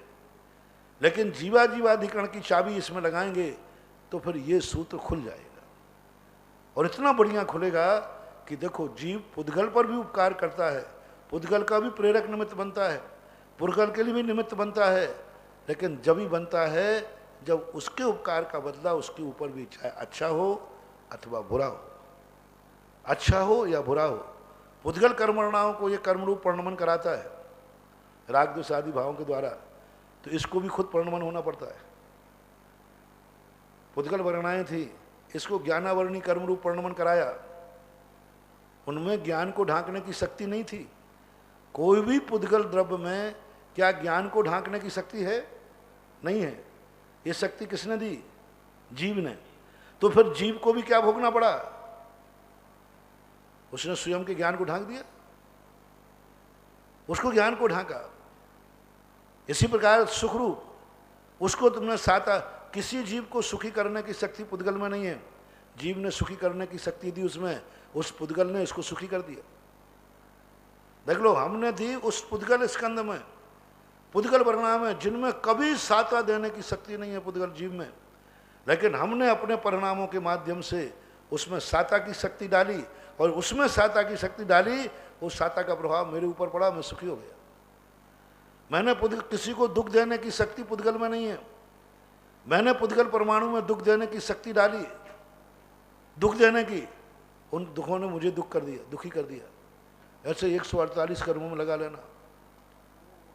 परस्पर उपग्रो जीवानाम का ये एक असाधारण जो विषय है मैंने आपके सामने रखा, क्योंकि अभी तक आप लोग सब यही मानते आए जीव जीव पर उपकार करता है। ऐसा नहीं लेना, निमित्त उपादान दोनों लेना। जो जो निमित्त इसके ऊपर उपकार करते हैं ये उनके ऊपर उपकार करता है, और जिन निमित्तों पर ये उपकार करता है उन निमित्तों से ये उपकार की कल्पना करता है, भावना करता है। मिलता ही है, स्वभाव है। नहीं चाहेगा तो मिलेगा। ये चाहेगा कि नहीं मैं पुद्गल में ये शक्ति डालूंगा, मुझे कुछ नहीं चाहिए, प्रकृति कहती ऐसा हो ही नहीं सकता। तू बनिए के समान है, कुछ भी देगा कुछ ना लेगा जरूर, कुछ भी करेगा, लेकिन उसका हलचल तुम्हारे ऊपर होगी ही होगी, तुम्हें उसका फल भोगना पड़ेगा। ऐसा वर्तना परिणाम क्रिया परत्वा परत्वे च कालस्य, वर्तना परिणाम क्रिया परत्वा परत्वे च कालस्य, यानी जीव के बाद अब उन्होंने वर्तना काल द्रव्य को यहाँ पर किया। अभी काल द्रव्य की कोई चर्चा नहीं की थी, काल द्रव्य का अभी तक नाम भी नहीं लिया गया, लेकिन एकदम उन्होंने एक विषय दे दिया कि जो वर्तना जो परिणमन हो रहा है, ये उपकार जो इसलिए यहाँ कहना पड़ा कि ये सारे उपकार हो रहे हैं। जीव पुद्गल पर उपकार कर रहा है, पुद्गल जीव पर उपकार कर रहा है, लेकिन ये उपकार करने की क्रिया कौन कराता है? ये परिणमन कौन कराता है? कौन गति कराता है, कौन स्थिति कराता है? तो वर्तना परिणाम क्रिया परत्वा परत्वे च कालस्य। वर्तना, वर्तना किसे बोलते हैं? एक समय वर्ती। ध्रुवसंगरकार ने ईश्वर कहा वर्तना निश्चय का लक्षण है। दब परियट रूपो जोशो कालो हवे व्यवहारो परिणाम आदो लक्को बट्टन लक्खो या परमठम। जो वर्तना है ये परमार्थ का लक्षण है। परमार्थ का अर्थ एक समय वर्ती पर्याय है, वर्त रहा है, कंटिन्यू लर्निंग, एकदम रेगुलर जो चल रहा है, ये वर्तना है, जिसे ध्रुव कहते हैं। ध्रुव एक पर्याय है, वर्तन एक पर्याय है, लेकिन वो वर्तन ना तो वो पर्याय है ना ये पर्याय है। जो पर्याय उत्पन्न हुई है वो पर्याय चल रही है। जो पर्याय उत्पन्न हुई है उस पर्याय में पर्यायपना बनाए रखना, और वो पर्याय बनाए बना, मान लीजिए समझाने के लिए कह रहा हूं, 1 मिनट की कोई पर्याय उत्पन्न हुई तो 1 मिनट तक वो उसी पर्याय रूप में बनी है। ये कौन बना रहा है?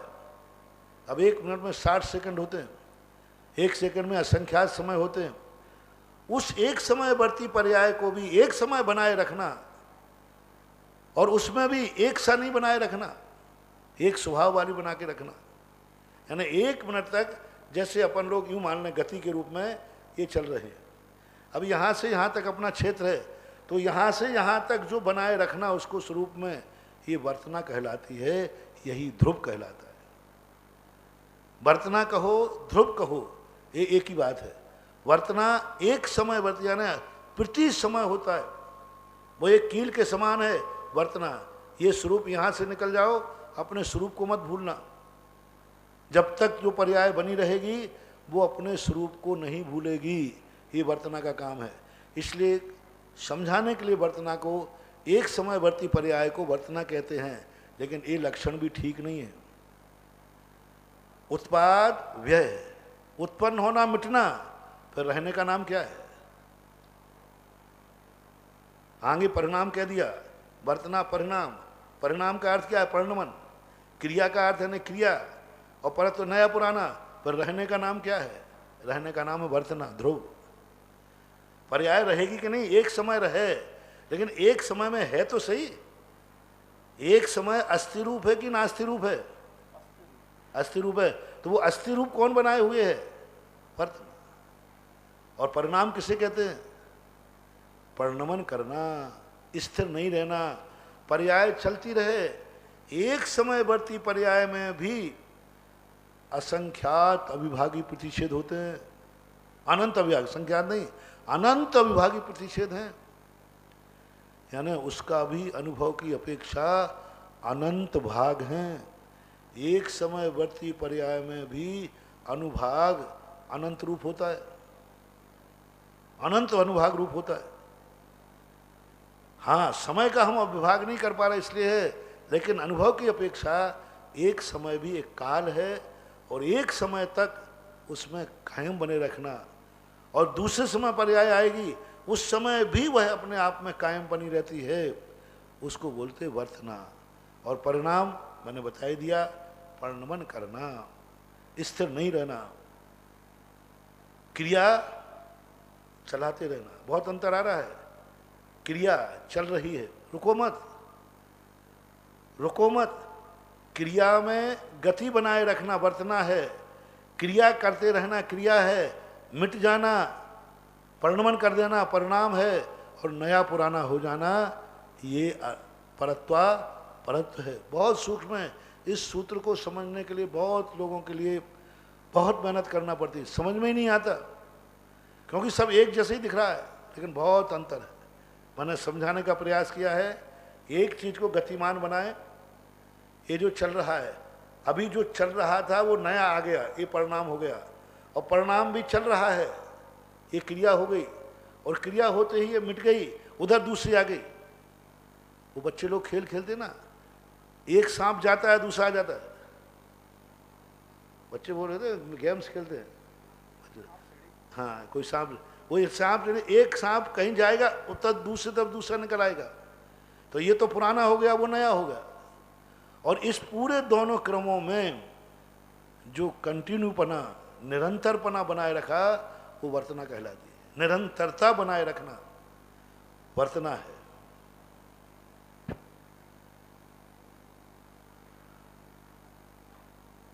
परत्वा परत्वे च कालस्य स्पर्श रस गंध वर्णवंता पुद्गला। पुद्गल कैसा है?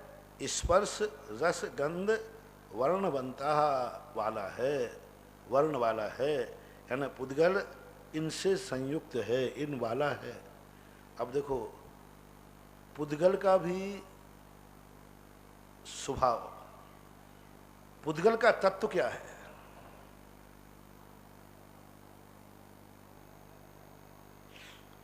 जैसे जीवत्व का जीवत्व कहा, ऐसा पुद्गल का तत्व पुद्गलत्व कह देते, अथवा स्पर्श रस गंध वर्ण कह लेते।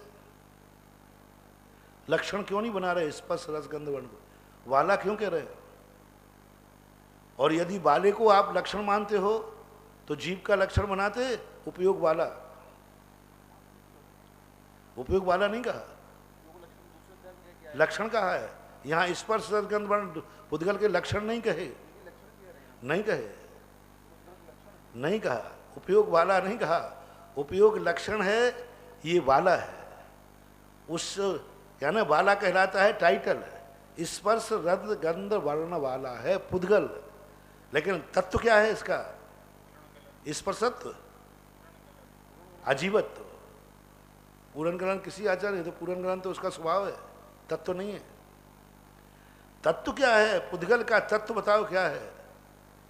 अजीवत्व ही तत्व है उसका, क्योंकि इसमें स्पर्श रस गंध और वर्ण वाला है, लक्षण नहीं है इनके।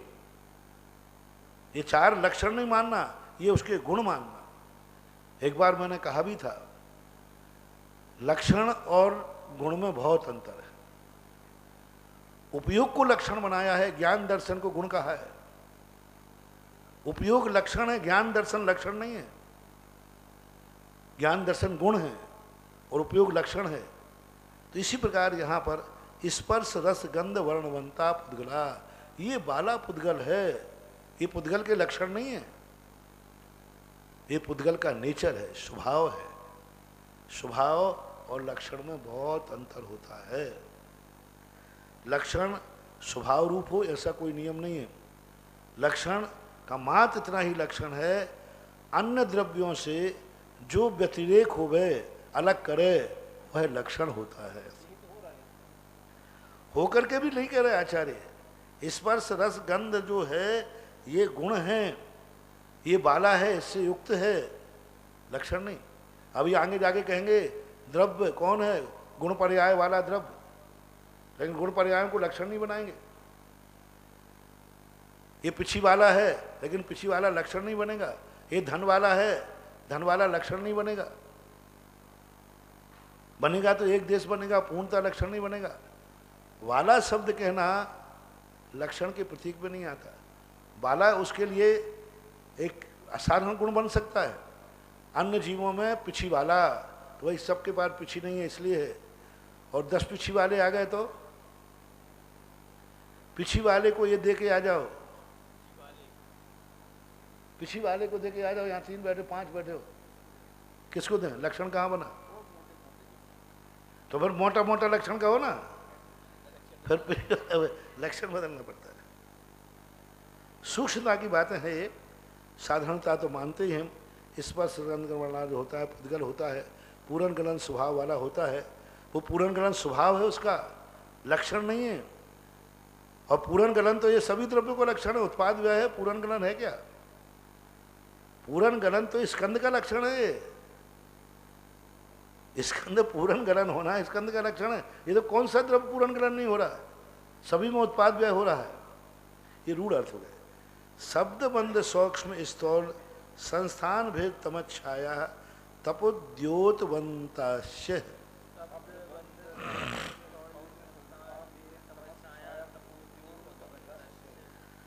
और पुद्गल के परिणमन क्या है? पुद्गल किन वाला है? देखो यही सूत्र ठीक पूज्यवर नेमिचंद महाराज ने इसी श्लोक को प्राकृत में गाथा बना दिया। सद्दो बंदो सोमो थूलो संठान भेद तम छाया उज्जोदा दब सैया पुग्गड़ दब्ब सपज्जाया। पूरा का पूरा हुबहू है, एक भी चीज नहीं छोड़ी उनमें। देखो और क्रम भी वही दिया, सद्दो बंदो सोहमो, थोड़ा अंतर कर दिया इसमें, नहीं है वही है। सद्दो बंदो सोहमो, शब्द बंद और सूक्ष्म, थूलो संस्थान भेद तम छाया, क्रम भी वही देखना। थूलो संस्थान भेद तम छाया उज्जोदा तब सैया पुग्गल दब्ब से पज्जाया। ये अब उज्जोदा तो हाँ, उज्जोत को आगे कर लिया, आतब को पीछे ले लिया। लेकिन अब देखो यहाँ भी बनता शब्द का प्रयोग किया। अभी आप लोगों ने कहा ना उस बाला है वही उसका लक्षण मान लो, तो यहाँ भी शब्द क्या कहा? उद्योत बनता। बनता शब्द क्या? अब देखो वहाँ कहा था पुद्गला बनता, स्पर्श रसगंध बनता, और यहाँ उद्योत बनता। ये बनता बनता में कभी बनता रह गया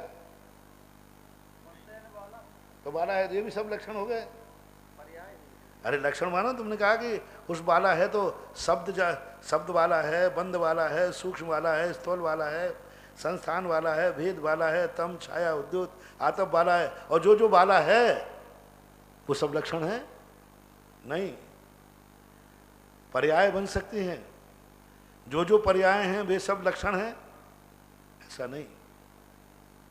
जो जो गुण हैं वे सब लक्षण हैं, ऐसा नहीं। इसका बहुत बड़ा रहस्य है। इसलिए अजीब तत्वों में अजीब तत्व को रखा, बाकी 5 द्रव्यों के तत्वों का वर्णन नहीं किया। जीव तत्व का वर्णन मात्र। जीव एक स्वतंत्र तत्व है, वो तत्व है, वो किसी में शामिल नहीं हुआ, लेकिन ये शामिल हो गए।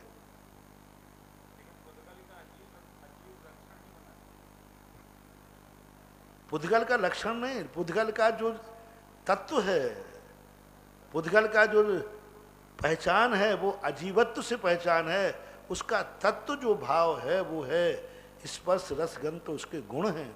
शब्द बंध शौक पर्याय है, लेकिन तत्व क्या है? बस लक्षण तो तुम जो बनाना बनाओ, उपकार को लक्षण बना रहे हैं। धर्म द्रव्य का लक्षण क्या है? जो गति करावे, पर्श का लक्षण बना रहे, दूसरे गति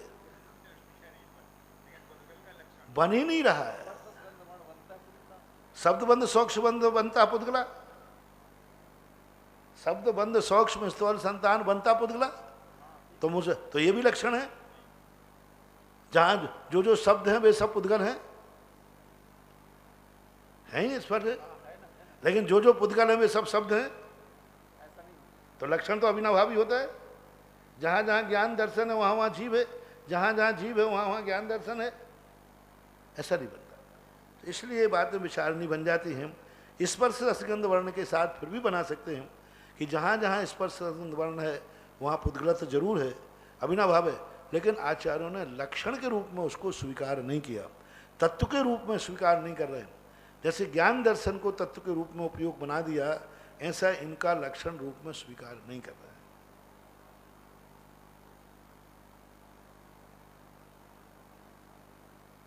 कहाँ आ गए? अणवा स्कंधाश्य है।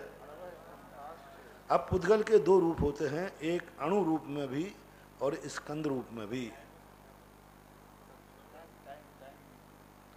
शब्द शब्द सब जानते हैं, पुद्गल से बनते हैं। जो अपन शब्द बोलते हैं ये शब्द तारुरंध आदि से स्पंदित होकर बनते हैं। तारुरंध से ही शब्द बनते हैं, सो बात नहीं है। केवली भगवान की एक असाधारण शक्ति होती है कि उनके द्वारा अपने आप स्वतः ही शब्द परिणत हो जाते हैं। बंध जितने भी बंध होते हैं सब उसमें सूक्ष्मता, स्थूलता, संस्थान सभी जानते हैं, सामान्य रूप से हैं। संस्थान है, जो आकार प्रकार जो दिख रहे हैं सब पुद्गल की पर्याय हैं। भेद टूटता है, भेद पुद्गल ही टूटेगा, जीव तो कभी टूटता नहीं है, क्योंकि अभी स्कंद रूप है, परमाणु रूप हो गया भेद, संघात, ये सब भेद। तम छाया, ये जो छाया दिखती है सब पुद्गल की पर्याय हैं। आतप पुद्गल की पर्याय है, उद्योत पुद्गल की पर्याय है, जीव की पर्याय नहीं, पुद्गल की पर्याय है। क्योंकि पुद्गल में ही चमकती है, जीव न कभी चमकता है, पुद्गल में ही देखने में आते हैं, इसलिए। और भी पर्याय हैं, आप और भी पर्याय बनाए, जैसे शीत पर्याय है, पुद्गल की पर्याय है। जैसे आतप बनाया, उद्योत बनाया, ऐसे शीत उष्ण बना दो, शीत उष्ण भी पुद्गल की पर्याय है। खुरदरा छिकना, सब ये जितने 20 हैं, ये 5 जो भी बनते हैं ये 20 रूप में बनते हैं, लेकिन ये सब पुद्गल की पर्याय मानना चाहिए। अणु और स्कंद के रूप में है। भेद संघातेभ्या उत्पद्यन्ते, अब इनकी उत्पत्ति कैसे होती है? अणु की और स्कंद सी विचारणी प्रश्न है, बहुत महत्वपूर्ण सूत्र है। भेदा संघातेभ्या उत्पद्यन्ते। अब यहाँ 2 के शब्द है, अणु और स्कंद। तो अणु और स्कंद, अणु के साथ भेद लगाना, संघात के साथ में, स्कंद के साथ में संघात लगाना। लेकिन विशेषता इस सूत्र की है, 2 चीजों का वर्णन किया और विभक्ति लगाई बहुवचन।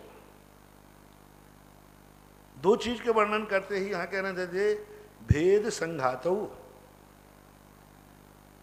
या द्विवचन में जो बनता है क्या बनेगा? तृतीया का द्विवचन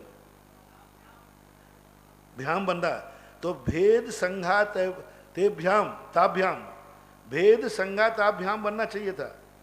क्यों बनाया तेभ्याम? 2 ही तो चीजें हैं, भेद संघाताभ्याम बनना चाहिए। देखो एक विभक्ति ने कितना बड़ा कमाल कर दिया, यानी इन्होंने ऐसी बात कह दी, ये कहलाती है ज्ञान।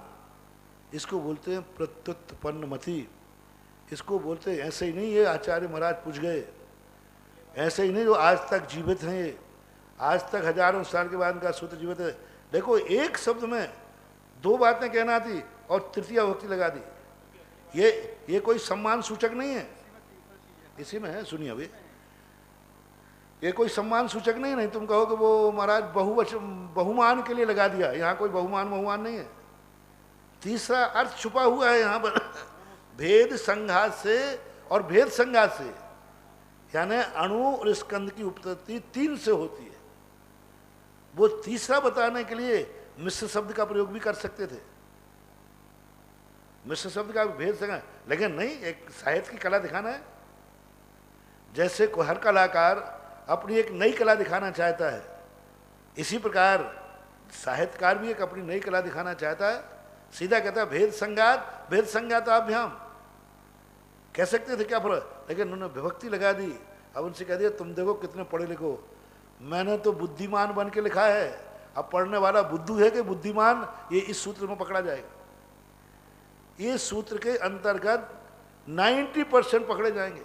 रट्टू तोता तुरंत कहेंगे भेद संघात अभ्याम, भेद से अणु और संघात से स्कंद उत्पन्न हो। चलो आगे चलें। उन्होंने कहा बुद्धू हो के बुद्धिमान, तृतीय विभक्ति का प्रयोग किया इन्होंने, उसका बहुवचन का इन्होंने प्रयोग करके ये कह दिया कि अणु तो भेद से ही होता है, लेकिन स्कंद भेद से भी होता है, संघात से भी होता है और भेद संघात से भी होता है। उदाहरण के रूप में अभी पहले भेद को समझ लें।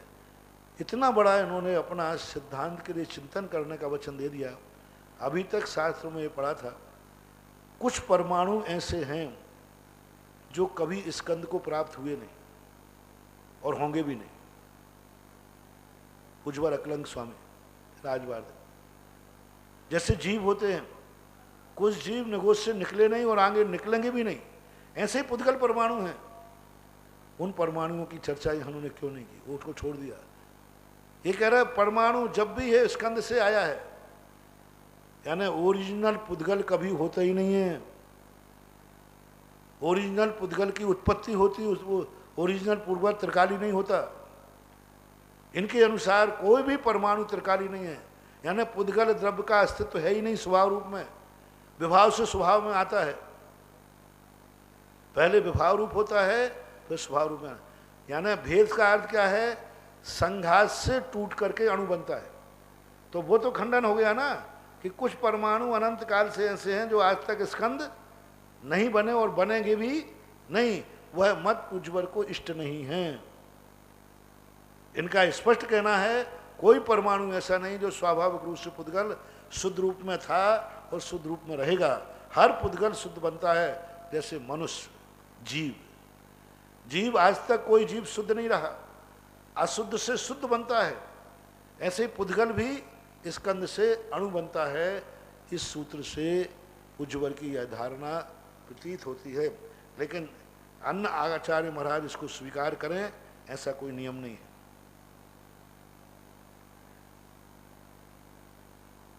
भेद संघात और संघात से, जैसे अब मान लो अब अणु की अपन ने कोई चीज तोड़ी, तोड़ते ही 2 टुकड़े हो गए, लेकिन बीच में से कुछ ऐसे कण धूल आदि उछट के अलग चले गए, अणु बन गए। और इधर अपन से अणु टूटे, परमाणु टूटे, दूसरे स्कंद में जाके मिल गए, दूसरे स्कंद की उत्पत्ति हो गई। अभी एक स्कंद था, भेद किया, 2 स्कंद हो गए, भेद से स्कंद की उत्पत्ति। भेद संघात अभ्याम, इधर से टूटा उधर मिल गया। एक पानी की बूंद अपन ने यूं फेंकी घड़े में से, जाके दूसरे घड़े में मिल गई, यहां भी मिली थी और वहां से जाके मिल गई। ऐसे परमाणुओं में पुद्गलों में होता रहता है। अपने कर्म पर ने छोड़े पुद्गल परमाणु, ये परमाणु निकल करके पुद्गल वर्गणाएं बिखर गई, जाके दूसरी पुद्गल वर्गणा में परमाणु मिल गए। परमाणु वर्गणा कभी मिलती नहीं, परमाणु स्कंद रूप में, परमाणु अकेले अणु बन के नहीं, स्कंद रूप में भी ऐसा बन जाता है। इसका विशेष वर्णन पूज्यवर वीरचंद स्वामी ने धवला पुस्तक 14 के अंदर अच्छी तरह से किया है।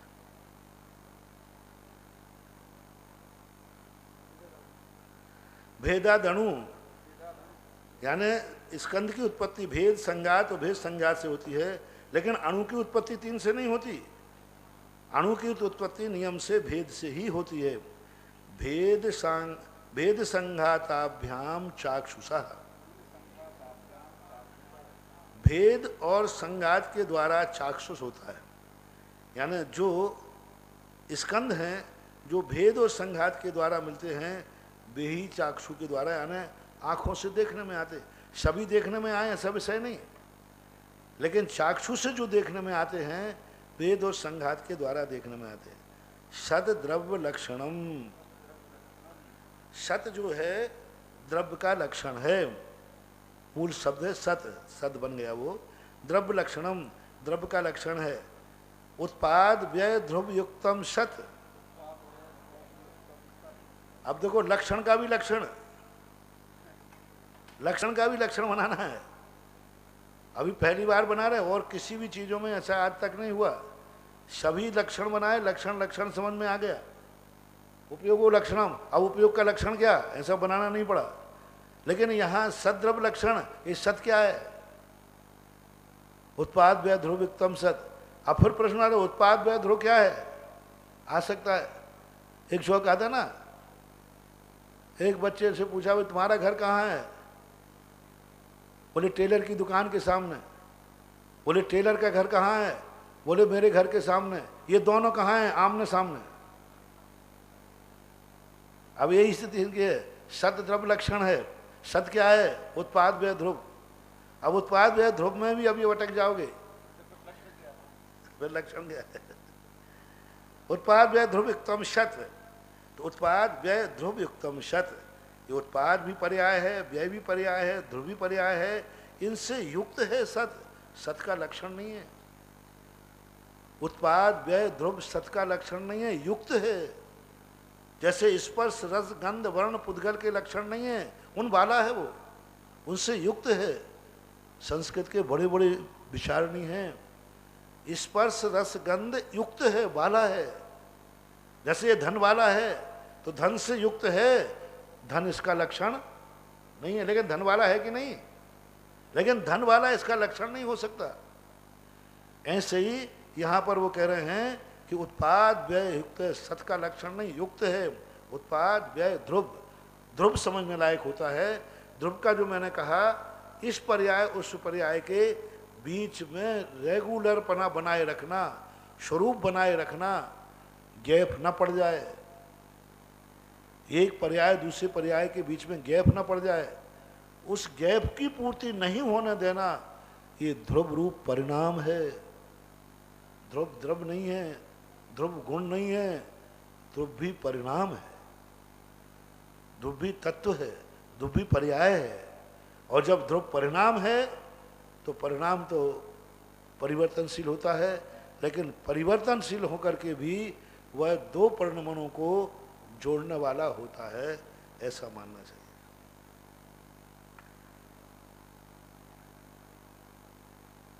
तद्भावाभ्याम नित्यम, तद्भाव अव्ययम नित्यम।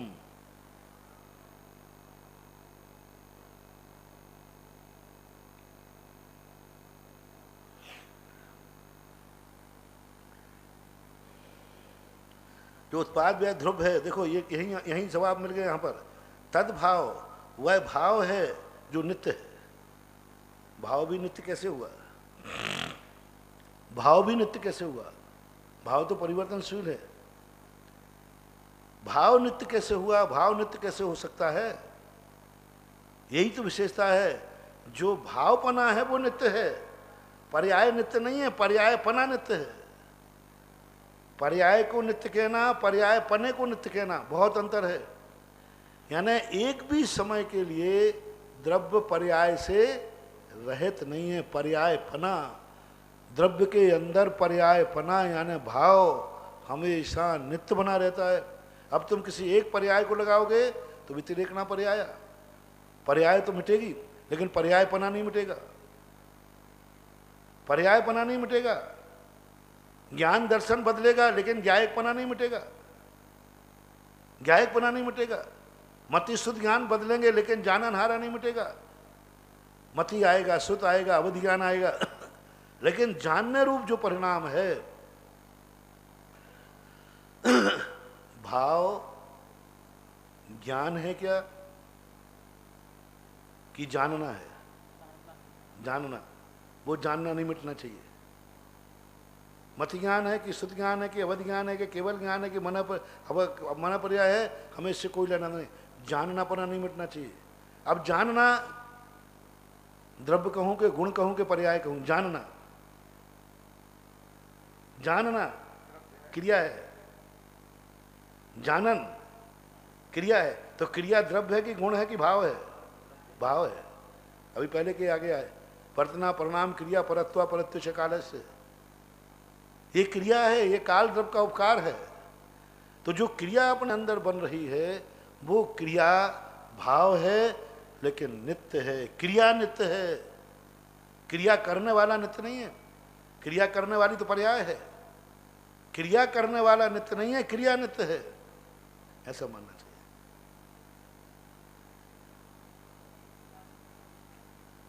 तद्भावम अव्ययम, अव्यय है और ये कभी नष्ट होने वाला नहीं है, निरंतर। अर्पिता नर्पित सिद्धे, जैन दर्शन का अचूक कहना चाहिए, लक्षण कहो, स्वभाव कहो, जैन तत्व विद्या का एक सबसे बड़ा विभाग है अर्पिता नर्पित सिद्धे। ये जैन दर्शन का एक है, अर्पिता नर्पित।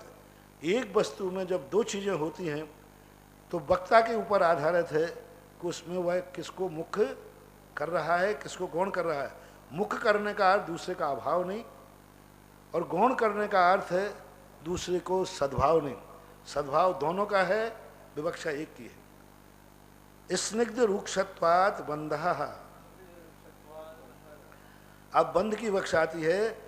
बंध सदा स्निग्ध रूक्ष से होता है, स्निग्ध रूक्ष में होता है ऐसा नहीं कहा।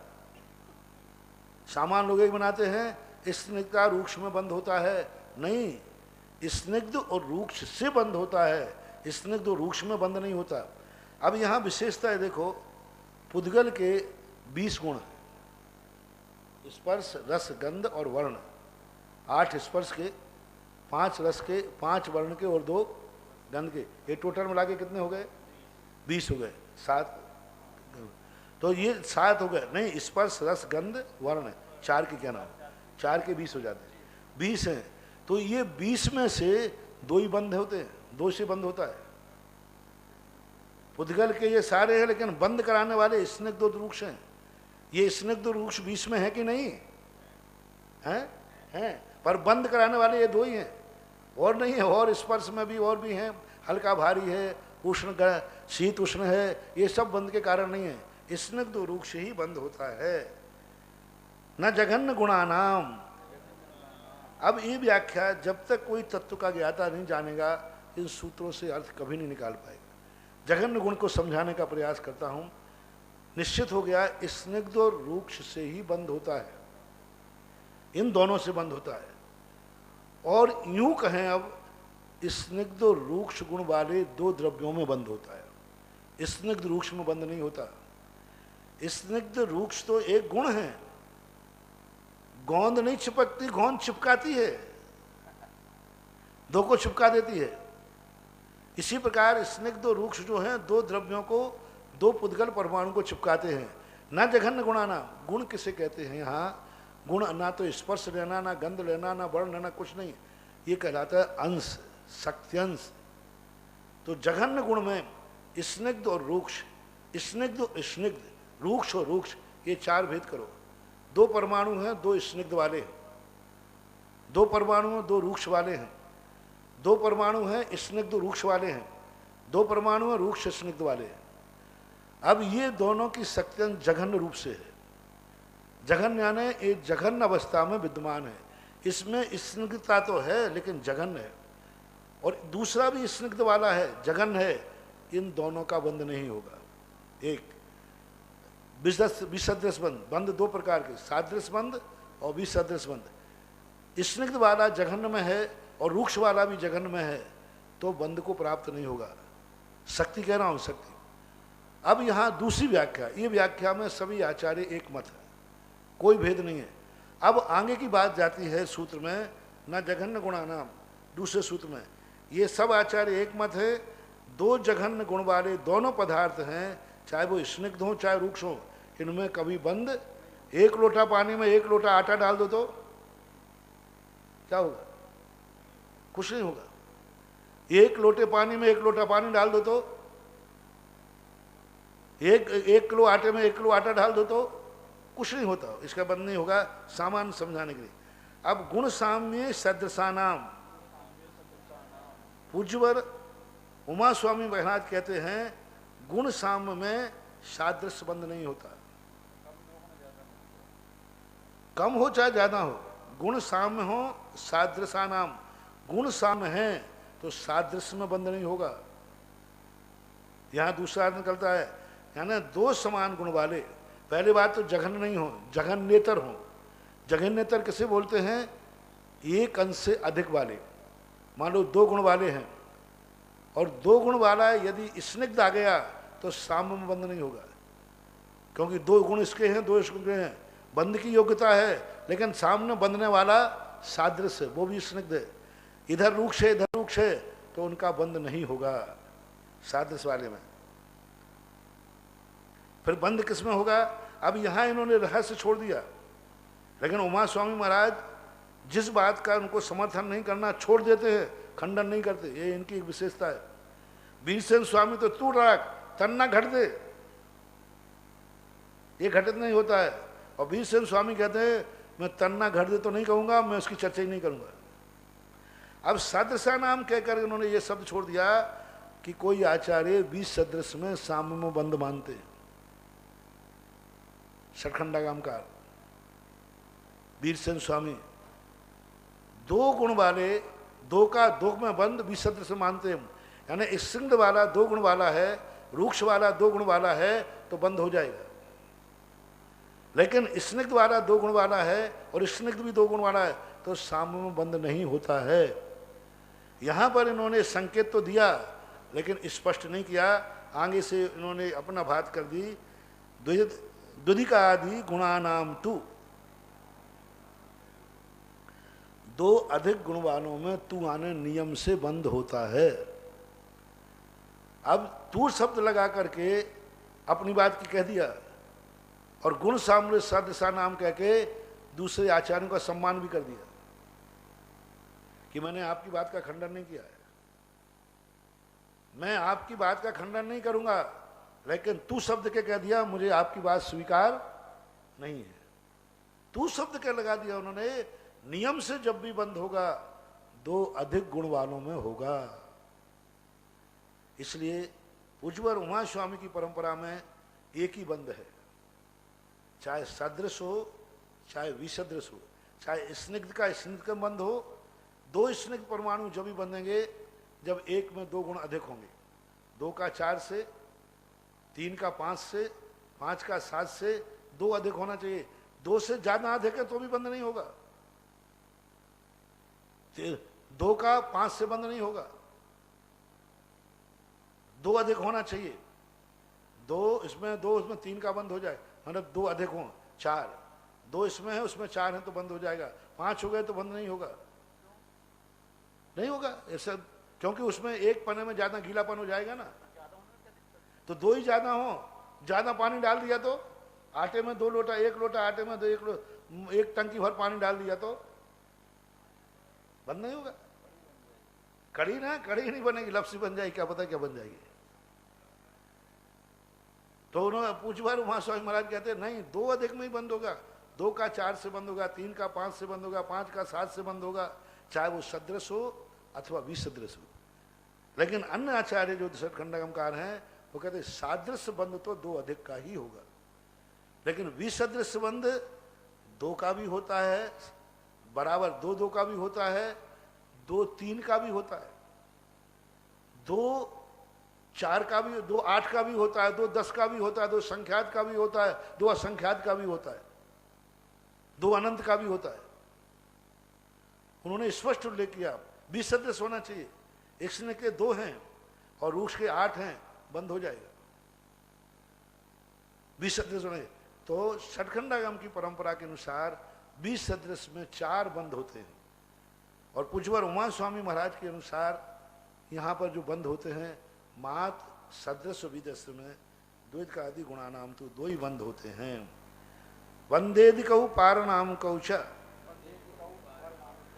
दो में बंद होकर के फिर चलेगी किसकी? साझेदारी का सौदा है, सीधी बात। दो बराबर के उमा स्वामी ने इसलिए बंद नहीं कराया, दोनों के बराबर शेयर रहे तो चेयरमैन की गद्दी पे कौन बैठेगा? क्योंकि दोनों बराबर शेयर की है। कौन किस में वर्णन करेगा जब दो साम वाले हैं? तो इसने रूक्ष में जाएगा कि रूक्ष जन में जाएगा? इनका तर्क है पूज्यवर का। और पूज्यपा स्वामी ने इस बात को खोला भी है कि यदि दो साम रहेंगे तो कौन किस में वर्णन करेगा? और इस संयोगज पर्याय नहीं निकल पाएगी। जैसे पृथक रूप में अलग अलग पर्याय निकाल रहे थे, ऐसे मिलने के बाद भी अपनी अपनी ढपड़ी चलाएंगे।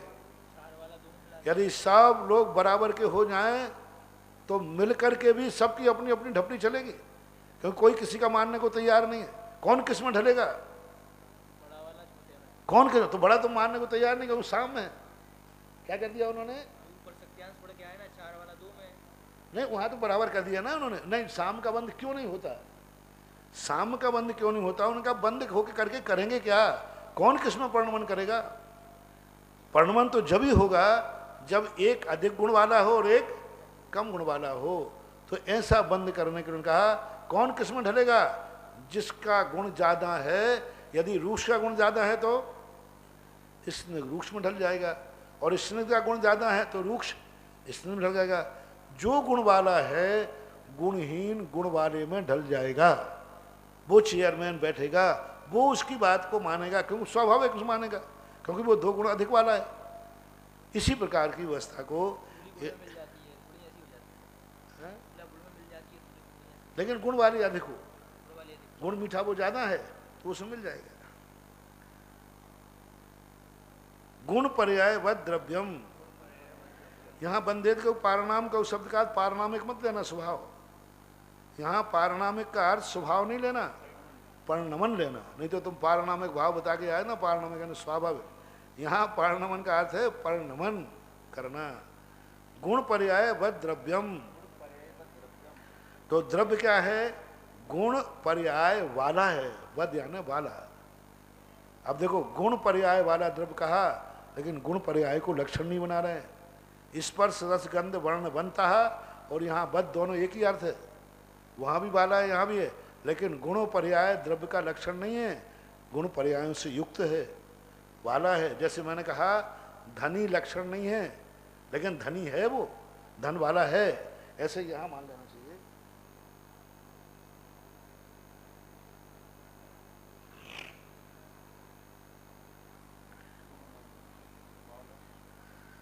गुण पर्याय वाला, क्योंकि गुणों पर्याय सदा द्रव्य में निरंतर बनी रहती हैं। हालांकि मूल रूप से कई स्थानों पर गुणों वाला भी द्रव्य कहा जाता है, क्योंकि पर्याय जो हैं वो गुणों की पर्याय होती। गुणों के विकार को पर्याय कहते हैं। हाँ, गुण विकार पर्याय।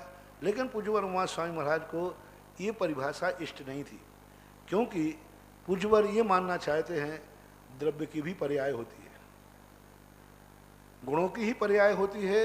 ये तत्वार सूत्रकार स्वीकार नहीं करते, क्योंकि फिर द्रव्य की पर्याय का क्या होगा? द्रव्य की भी तो अपनी कोई पर्याय है, द्रव्य का भी तो कोई परिणमन है, चैतन्यता है, अनुभवती है, लेकिन वो भी एक पर्याय रूप है अनुभव करने के लिए। इसलिए इन्होंने दोनों कहा, गुण और पर्याय। पर्याय को भी इन्होंने द्रव्य की पर्याय, जो गुण की पर्याय नहीं है, जो द्रव्य की पर्याय है, उसका मालिक भी तो द्रव्य है। ऐसे बात। गुण पर्याय व द्रव्यम कालस्य। अब जो भी हमने यहाँ परिणमन किया, काल द्रव्य को भी जान लेना चाहिए। सोनंत समया, ये काल कितना है? अनंत समय वाला है। द्रव्याश्रया निर्गुणा गुण। अब ये गुण किसके आश्रय होते हैं? गुण किसके? द्रव्य के आश्रय। और गुण को आश्रय नहीं देता। गुण जो हैं द्रव्य के आश्रय होते हैं, लेकिन एक गुण दूसरे गुण को आश्रय नहीं देता। दोनों स्वतंत्र रहते हैं, क्योंकि एक संप्रदाय आदि है जो गुणों को भी मिला देता है, लेकिन यहाँ नहीं, गुण हमेशा स्वतंत्र रहेगा। एक गुण दूसरे गुण में कभी नहीं मिलेगा, एक गुण दूसरे गुण को कभी सहारा नहीं देगा। पूर्वक हो सकते दर्शन पुब्बम नानम, लेकिन दर्शन ज्ञान का कार्य करे, ज्ञान दर्शन का कार्य करे। आधार आधे संबंध नहीं है गुणों में, इसलिए निर्गुण गुण, गुण निर्गुण होते हैं लेकिन द्रव्य के आश्रय रहते हैं। तद्भावा परिणामा, और इनके परिणामों का जो तद्भाव है उसको परिणाम कहते हैं। यानी गुणों के भावों को इन्होंने परिणाम स्वीकार किया, तद्भावा परिणामा। इसके दो अर्थ हैं, द्रव्य और गुणों के भाव को परिणाम कहते हैं। इस प्रकार से यहाँ पर यह अजीब तत्व की व्याख्या में यह विषय पूर्ण हुआ। इसलिए अब इसमें अजीब तत्व के और तद्भाव परिणाम के रूप में ये अध्याय सबसे छोटा है 9वें अध्याय के पहले, लेकिन इतना गहन है, इसमें इतना विषय है अजीब तत्व का कि बहुत, यदि लगाते जाओ मन ही नहीं करता इस अध्याय को पूर्ण करने का, क्योंकि इस अध्याय के अंदर भौतिकता है। जैसे एक साइंस विज्ञान है, सारा विज्ञान इस अध्याय से सिद्ध हो सकता है। जैसे आप लोग भौतिक शास्त्र कहते हैं, केमिस्ट्री जो शास्त्र है ना, वो केमिस्ट्री चाहे भौतिक शास्त्र, रसायन शास्त्र, सब इस अध्याय से सिद्ध हो जाएंगे। भौतिकवादी यदि निष्पक्ष होकर के हमारे 5वें अध्याय को अच्छी तरह अध्ययन करें तो उनको स्पष्ट पता चल जाएगा कि जैन दर्शन कितना भौतिक शास्त्र को, केमिस्ट्री को जानने वाला है। ऐसा महावीर भगवान की जिन वाणी के ज्ञान ते सूझे लोकालोक, सो वाणी मस्तक धरो सदा देते हो डोक। हे जिन वाणी भारती तो ही जपो दिन रेन, जो तेरो शरणा गहे सो पावे सुख चैन। देवी बजो अरिहंत को पुर सेवा निर्ग्रंथ, दया धर्म पालो सदा यही मोक्ष का पंथ। सब मंत्रों में सार है महामंत्र नवकार, आप सभी मिलकर